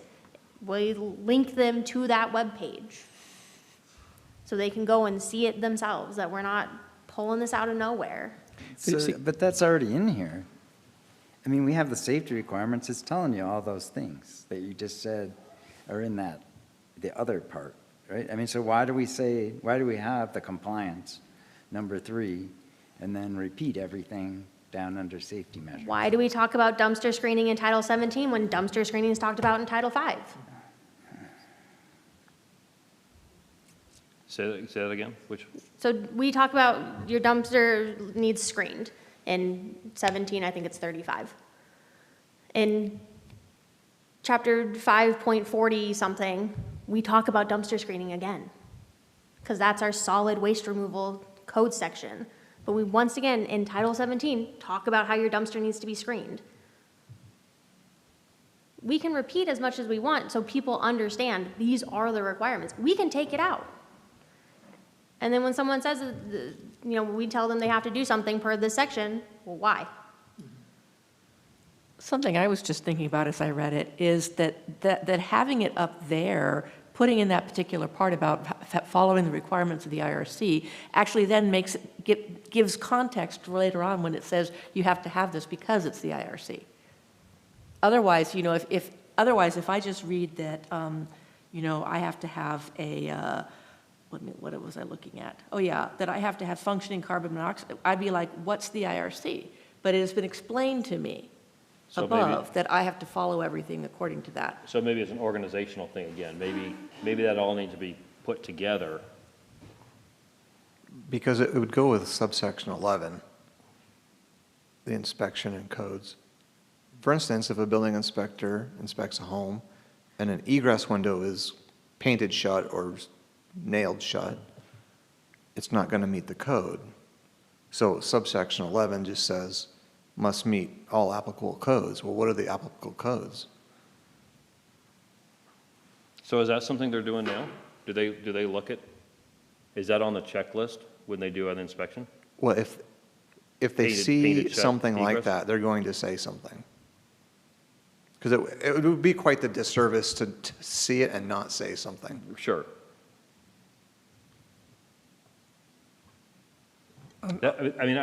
People have asked me that question. They've said, okay, so when the inspector comes,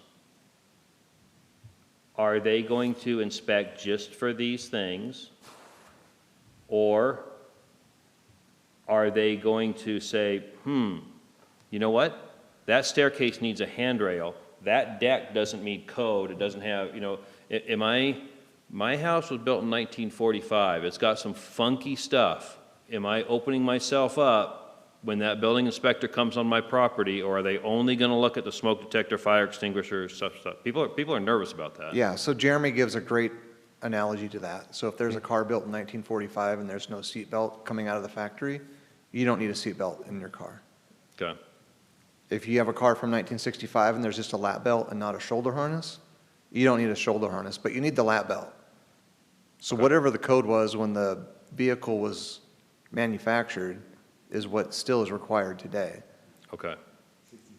But for basic life safety, and I just talked about this during the break, basic life safety things, if you've got an egress window that someone's banking on that to be open in the case of an emergency and it's nailed shut, Right. that's a huge problem. Right. Okay. So yes, they're going to say something. Because never in any code was that window supposed to be painted shut. Yeah. Okay, so maybe it is kind of a organizational structure thing. I mean, like I do think number 3 is problematic because it just says compliance, you must comply with 5151.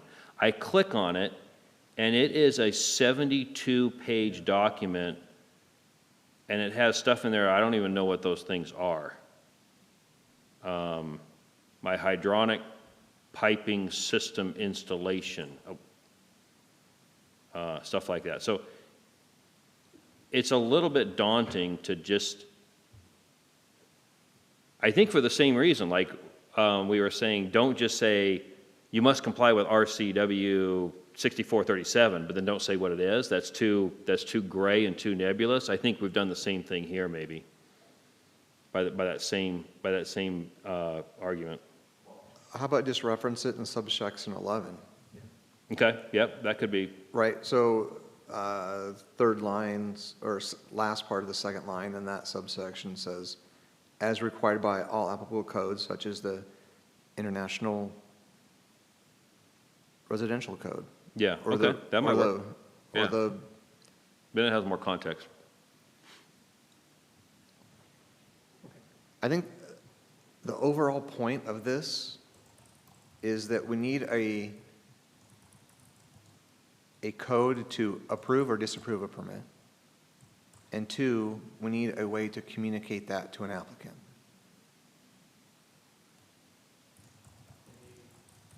And maybe 3, encourage people to want to do this, right? Not Absolutely. I yeah. mean, I don't think anybody in this room really wants this to make this harder than it needs to be.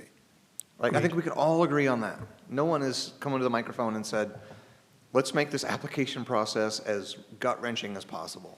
Yep. Right? Staff doesn't want that, the public doesn't want that, the commission, the council. Nobody has said that. So I don't know where that's coming from, that narrative of who wants that. Because I can guarantee you the 3 of us over here do not want that. Right? I mean, look how much time we've spent on this. It's borderline crazy, right? So let's find a way to make this as simplistic, as safe, and as logical as possible, and move forward. I agree nobody wants it. I think we've unfortunately fallen into the trap, like I was saying before, like getting into the details and the weeds, and then the end result is something that kind of misses the mark on that score unintentionally. It wasn't intentional to make it a hurdle or a barrier, but at the end of the day, we kind of did. So I just think we have to keep that in perspective. I think also we need to keep in perspective, again, the number of people who told us to ban short-term rentals altogether. It was a And- minority. And I know it was a minority, and I'm not suggesting that we need to ban them. What I am suggesting is, we need to tell those people, we heard what you said, we listened to what you said, we did the best we could with the regulations to ensure the best regulations for the city of Pullman. And if the city and this commission wants to encourage short-term rentals, that's perfectly fine. But I think we need to ensure that the code is effective. Let's put it that way. Yeah. So moving along, like, Yeah, I think what I'm hearing is that we generally like the way that the code is written. 080 and 090 are bothersome, and there might be better ways to manage that. I'm wondering how much detail we want to go into tonight with regard to, it looks like we're focused on 040. And let's see, yeah, we're now focused on 040. Do we want to, we have said that we're not very comfortable with, where is it, subparagraph 3, compliance, that should be redone. yeah, It and I might be think included. RJ's it suggestion might- was good on that one. Yeah, okay, move it to paragraph 11. We also have suggested that the first statement and criteria for approval ought to be, you have to comply with the revised Code of Washington, and specify the paragraph in the revised Code of Washington. Okay, now, are there, And then right under that list, what those things are. well, Put the business license there, put the Yeah. insurance there, put the Occupancy. posted information Yeah, there. Those yeah, are all yeah. out of RCW, so Right. put them right under, say, RCW, and then list out what those things are. okay, now, the exception to that is solid waste collection. I would recommend we consider striking out 4, 5, and 6. They are duplication of things that already exist in the code. And so I don't think we need to explicitly list them again. Yeah, I think with regard to signs, I'm not sure that rises to the level of importance. If somebody puts takes a 4x8 sheet of plywood and paints a sign, posts it in the front yard, short-term rental here, that's a problem, and the city's going to go deal with that. But I'm not sure that the whole issue of signs rises to the level of importance that it needs to be listed here. I kind of agree, yeah. Okay, so for parking and vehicles, it's, the only issue here is properties with non-conforming off-street parking can apply for an administrative variance. Oh, that's in the edit, right? Yes. Okay. So we're- And specifying that it's vehicle operators that have to take responsibility for where they park. Yeah. Okay, so at the very least, we're going to move 4 out of the list that's derived from the revised Code of Washington. 5 can come out altogether. I think so. Okay, I think we should discuss 4 a little bit more and decide whether we want to keep a parking thing in there or not. I'd agree. I think there's some unintended consequences for parking if you take it out. If you take it out. okay. So you'd like to keep it in? Oh, Well, if you want to discuss it a little bit, we can do that. I think 5 could go. I think 6 could be reworded. I think the intent of 6, when I read it, is that there won't be unnecessary garbage accumulation. There will be a way to handle it. okay, And I think there already is, right, through our nuisance code. And that could be the change we make for solid waste collection, must be in conformance with Pullman City Code Title, or Chapter 5.40. Okay. I will say for parking, we do reference parking in other sections of the code. Manufactured homes, we say parking must be in conformance with Chapter 17.40. I think I like what you did with parking, with adding the administrative variance in there. I'm looking at the markup for B. I'm a little bit uncomfortable with the markup for B. It says, vehicle operators must take reasonable steps to ensure they comply with neighborhood parking regulations. No, it's not good enough to take reasonable steps. You just have to comply with you have to follow the parking regulations. I think it's too soft and kind. So this part of the code was for places that, there's a few places on College Hill, you have to have a parking permit. Okay. If you don't know that, and then you park there and get a ticket, what are you supposed to do? Sorry, I didn't know? Or you show up and you see the sign that says you need a B permit to park here. I understand that, but does that need to be in here? Well, that's why it was originally written the way it was, Yeah. that owners will take this responsibility to say, oh, by the way, Yeah. you find this permit in the welcome packet or whatever it is. Yeah. It puts the burden, it changes the burden from the owner of the short-term rental to the vehicle operator. Yes, That was once the real city reason council for- gave us their bulleted list, this was the change that came from that. Yeah, that's the real reason for subparagraph B. And Brent, you did say earlier tonight that you wanted this section to have a softer tone, and now you're saying it's too soft. Well, it's just interesting to say somebody has to make, it's interesting to say that somebody has to make reasonable steps to comply with the law. That seems a little strange. I mean, Like I said, it was letting the person renting the house know, like, in the welcome packet, you're gonna have this parking pass. If your tenant doesn't put it out and they get a ticket, it's not on you that they got the ticket. It's on them that they didn't put the parking pass on their car. Yeah, okay.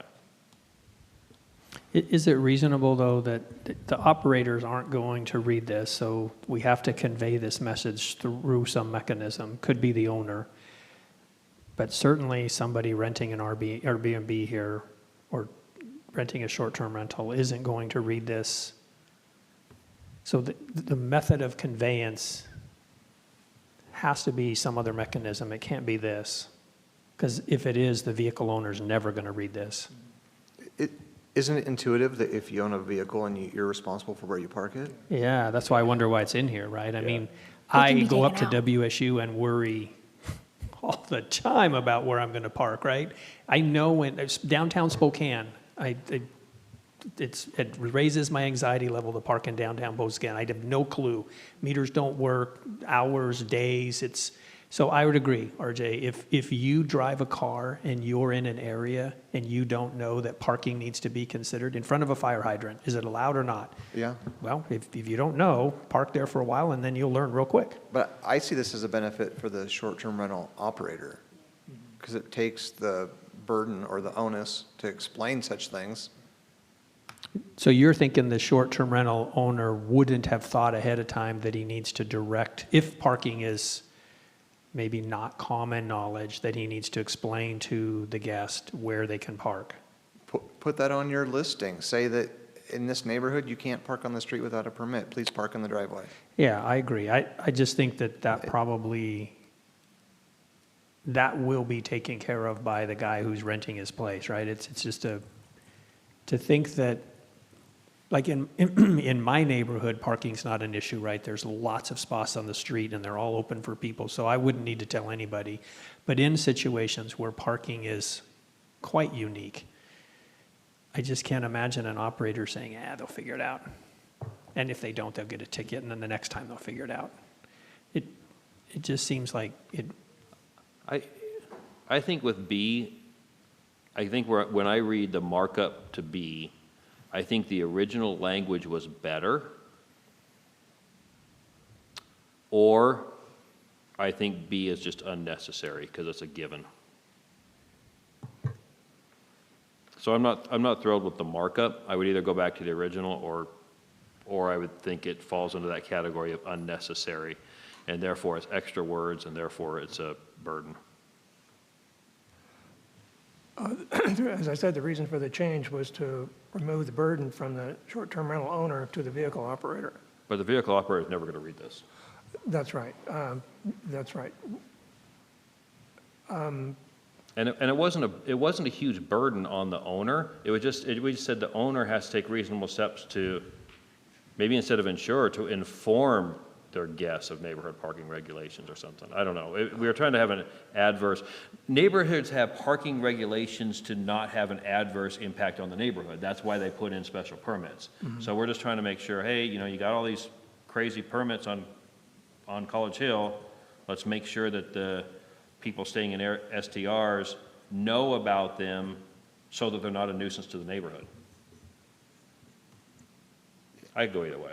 I think somebody who has an STR in one of those neighborhoods is going to I've gone to a lot of Airbnbs where they are very explicit about parking, because they just don't want to get into one of these, as the owner, they don't want to get in one of these situations on parking at all. So they tell you, you have to park here, and that's it, and if you park here, you will get a ticket, don't do it, and do not park in this spot if your vehicle's over 18 feet in length, and stuff like that. They're really, really explicit. So I'm not sure it's really necessary. Okay. I don't think it's necessary. I'd take it out. I Okay. just think it's common sense, right? It's just, if you have a parking constraint issue, it's common sense that you're going to have to help your guests through it. And if you don't have a parking constraint issue, you don't have to help them, right? It's just obvious where you should park. And Okay, then what- furthermore, if this is all about your application and getting through the city hurdles and everything, this is a pretty difficult one for the city staff to judge. Yeah. So I think this is a little bit problematic even from application inspection permit type thing. Okay, does anybody want to leave this in? I detect that we're enthusiastic about removing subparagraph B here. I'm okay with leaving A and C in. Okay. If we want to have parking of vehicles in here, I think we can get rid of all of it, but if we want to leave it in there, I think A and C is fine. But Okay, let's take out B then. I think I would take out A too. C seems to add some value. I don't see A think adding any C, value. without having A, C doesn't make any sense. Yeah, A and C in my mind seem to go What- together. So John, I'm reading A, and I just think it basically tells me that the total required off-street parking facilities must not be less than required for the underlying, basically it's saying whatever the parking requirements are enforce for the your code. neighborhood, you need to follow Yeah, them. yeah. And I think, I kind of want to say duh after that, right? Like,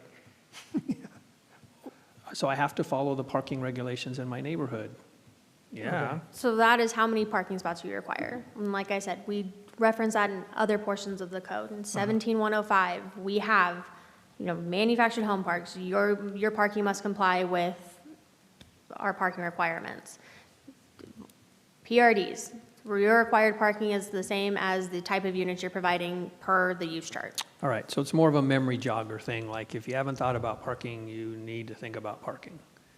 It doesn't tell me any information other than it jogs my memory, right? Yeah.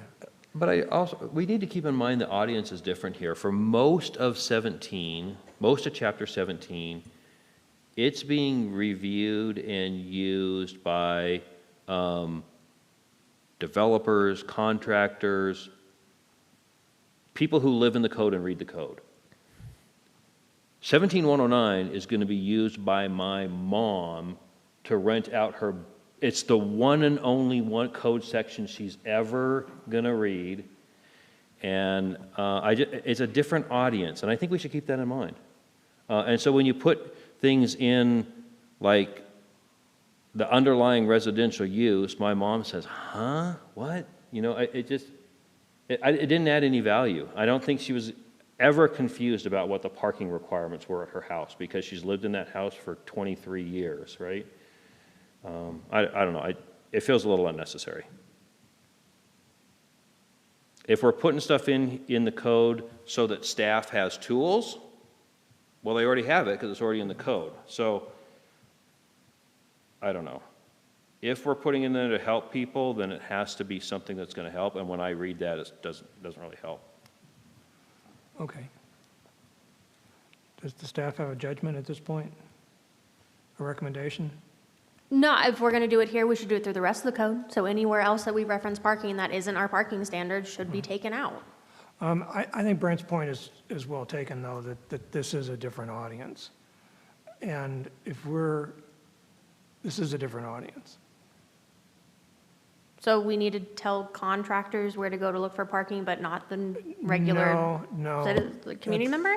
Yes, exactly. I feel like if anything, we should be telling the community member Yeah. where to go to look for parking. The contractor, developer, who is in the code more often, will know, I got to go here. Does the administrative variance for off-street parking, does that apply to any other code section, or is this something special we're doing for STRs? No, it also works for occupancy. So Right. last time. Yes, Last time to I your talked question. about the 1,000 square Right. foot bedroom. Yeah, yes, okay, yeah, I read that. But for parking, Yes. we do administrative variances for other types of residential. Oh, outside of short-term rentals? Yeah, No. yeah. Yes. Yeah, okay, all right. Wait, Parking is not one of the listed uses under the administrative variance. We can make that overall parking for all uses. no, I think what Brent, maybe I heard it wrong. I think what Brent's asking is, do we use, I asked a bad question. Ariel heard me more correctly. okay. But it is very similar what you're saying. Yeah. So yes, short-term rentals would be the only use that would be able to use the administrative variance to reduce the required parking. Okay. One of the other things we talked about when we were first making this code was just saying if you have, to make it easy, I don't think we have any lots like this, if you have 230 feet of frontage, you can have 10 off-street, Right. on-street parking that counts to your short-term rental. I remember we started with some specific parking requirements for STRs, and we revised that to be just the underlying use. Yeah. So I understand why we ended up with this. Just wondering if it's still necessary to have it in there. So for this one, it was you have your house that was built in 1920, cars weren't a thing, you don't have off-street parking. They would have to apply for an administrative variance. I kind of like having the administrative variant, I kind of like having C in there, because that has come up on some of the permits you guys have done, right? So having it explicitly put in there that is an option, and if in order to have C, we have to have A, then I think I'm okay with it. I think, yes, I think what we should do is just string together the two of them, so just the two, I guess it's only 2 sentences. I would just run the 2 sentences together under parking and vehicles. That would work. Okay, is that okay? Yeah, I like that, John.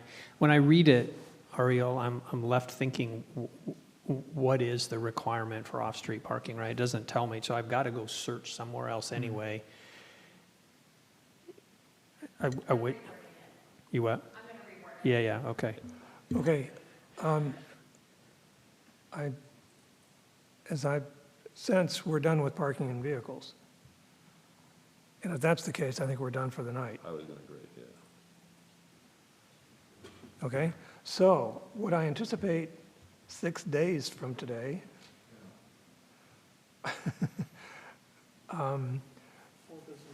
this comes back to us with the kinds of changes we've suggested. We'll leave you to work on some of these things, especially 080 and 090. See if you can incorporate them into 17.10 in a satisfactory way, and make the other changes that we've recommended. Does anybody have any else that you're just desperate to talk about tonight? No, but I want to be respectful of staff since it is 4 business days. Is that a reasonable ask? Give me end of day Monday. Okay. Oh, okay. So you'll be able to tell us by the end of the day Monday whether or not we'll get this again? Oh, I meant to have it published on board docs. Oh, so you're all in? Oh, Okay, I want this done. You want it done? I am updating a comprehensive plan. Yes, okay, Yeah, okay, you're- okay, all right. Yeah. Well- I don't know how many of you are aware of the number of meetings Ariel's going to. Yes, I know. Every month. And sometimes people show up and sometimes they don't, but Ariel's there for the whole 2 hours. So it's, I don't know, take your computer and work on it. Oh, I get it. Okay, All right. all right. Well, so thank you in advance Yes, for cramming that in. Yes, we do. I happen to know Ariel's supervisor really well, Okay. and he'll find a way to make it happen. Okay. Okay, so we anticipate then we might wrap this up on next Wednesday, at least to the point where if there are any changes, they'll be minor, and we'll be able to take it up at our March meeting in a final way. Does that make sense? Oh, I see, okay, wrap it up next week, but, so I have a question. When we are at our final meeting on this, and we're going to do a motion and a recommendation to the city council, is that a public hearing? Yes. That's the difference between, like, we've had public meetings Yes. because they're discussions. But when we decide it's our last one, we're going to call that a public hearing. Yes, and it will be posted, noticed, all the things we do for a public hearing. Okay, and we're thinking that is not, We will not 6 meet any days. posting requirements for next Wednesday. okay, yes. Okay, thank you, It will be a legislative public hearing. Yes. Okay, in March. When in doubt, have a public hearing. I'm sorry, what? When in doubt, have a public Oh, hearing. okay. Yeah, Because you can always continue them and have more than one. Absolutely. You can continue a public hearing to a date and time certain. yeah, that's right. Is that true for quasi judicial? Yes. Okay, you can only have one, but you can continue it, it's all the same. Yeah. We want to come back tomorrow at noon. We'll continue it till tomorrow at noon. We want to come back next month, fourth Okay. Wednesday at 7. We'll do that. Yeah, You we- just have to make sure that everybody is aware that it's continued to a certain day and time. Okay, We've done that. okay. Some of you haven't been on the commission long enough. Well, been on it long enough. I think that came up on a quasi judicial once when the city council was trying to decide about remanding something back to us. And it was a concern because we would not be able to have a second public hearing on a land use action. That's right, that's right. It could come back to us and we could discuss it and we could revise things and we could even change our decision, but we couldn't have another public hearing, I think. That's correct. So that's what the weirdness was. Okay, John, can I ask one other thing? From earlier when Emma testified, when she spoke. She talked about how much fire extinguishers cost her, and she listed $20. And then she kind of hinted like, ooh, you're not changing that on me.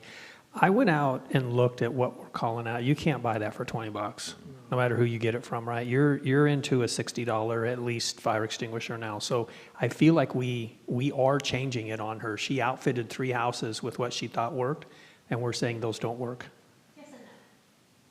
It is a proposed change. It is not the current code. So we are not changing anything on her. The current code still stands. It just says you need a fire extinguisher. Yeah. If these changes go through, all the new ones would have to comply Is she safe then with her old one? with the 3 that she has. She's just not as So safe as they what we're have the fire requiring. extinguisher that was originally required. Yeah, but, I mean, it was for a short period of time, and we think we got it wrong. So now we're changing it to what we think is right, that actually makes her house safe, but she is an unsafe house because she bought the wrong ones. Same as the seatbelt analogy in the car. Yeah, except for this all occurred in a matter of 6 months, which cars evolved over 20 years. But, I mean, I see what you're saying, right? We updated it, and So nightclubs, they have doors that go in. Now code requires nightclubs have doors that go out. yeah. All the nightclubs, unless they do a remodel or something inside, all the previous ones can still have doors that go in because they met the code at the time. All right.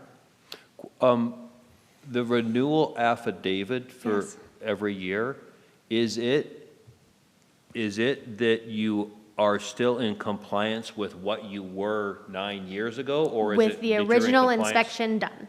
Okay, all right, perfect. okay.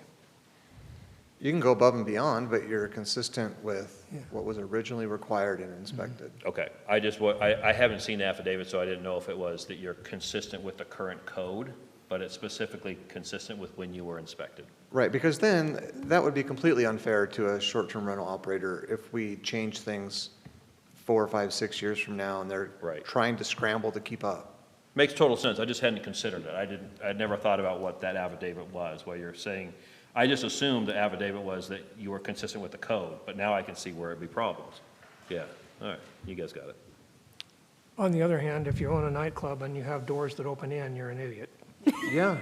I mean, We've had a lot That's of the wisdom best tonight. analogy I you have to have. be just If a you own a real- nightclub, you're an idiot. Can you imagine that being in that business? Massage Working in a parlor. Massage parlor. Yeah, massage parlor. Okay, the next item for business then is other business. Does anybody, does the do we- staff have any other business? No, did we want to take, since I'm still in the document, did we want to take the dry chemical two-way BC blah, blah, blah out for the fire extinguisher? No, I'd I think rather- what we should do is what an expert advised us is the proper fire extinguisher to Okay, have. And just if- wanted to check. Yeah, yeah. Yeah. And we did get that advice, right? This is That is from the our fire marshal, yes. recommendation, right? Okay. Great. And along that lines, I like the idea of being just a little more specific to be helpful, so I like that requirement in there. And then the one other thing I would ask is the exit light. I think we should consider just rewording that one as well. And what I did was I Googled and went on Amazon and looked for the words that would pull up the type of light we keep showing.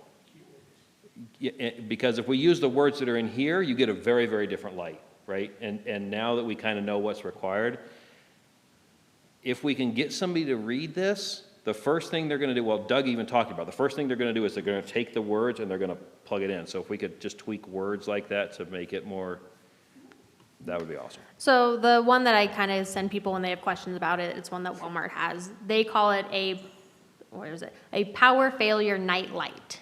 Okay, perfect. So can we use words can like change that? it, yeah. Yeah, okay. It sounds dumb, but again, to RJ's point, this generation, if you can use the words that somebody's going to stick in a search engine and they get the right thing, we have saved everybody a ton of time. Okay. Which generation? Yeah, that's right. I don't know, people that are younger than me. Okay. Do we have any other business from the staff? Do we have any other business from the commission? Any other business from anybody in the audience? All right, the next item is up forthcoming meetings. Our next meetings are scheduled for February 25, March 25, and April 22nd, I'm sorry. Does anybody have any conflicts on any of those days? None for me. I will not be here on April 22nd. Mark that on your calendar. I'll send you a postcard. Or a photograph of City Hall. Where are you going to be? Oh, we have a 2-week guided bus tour from Warsaw to Prague. Wow. With stops in Vienna and Budapest, Krakow, not sure where else. I'm going to see a lot of city halls. And you don't want to cut that short to come back to planning No, commission? no. So just a heads up then, Oh, I'm sorry. Wait a minute, I'm wrong. For some reason, I might be wrong about that. I might have misread my calendar. Anyway, I'm flying home the morning of the 22nd. So if you are out of town, I should be fine. I'll be in Palm Springs. I'm coming home from Palm Springs on the morning of the 22nd. But if my flights, I have a really bad track record with flights over the last 3 months. It's been horrific. So I've lost all confidence in any airline in the U.S.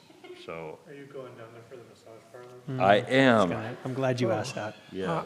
I'm sorry. I will be here on the 22nd. okay, all I'm right. wrong. If we're still talking about this on April 22nd, Oh, no.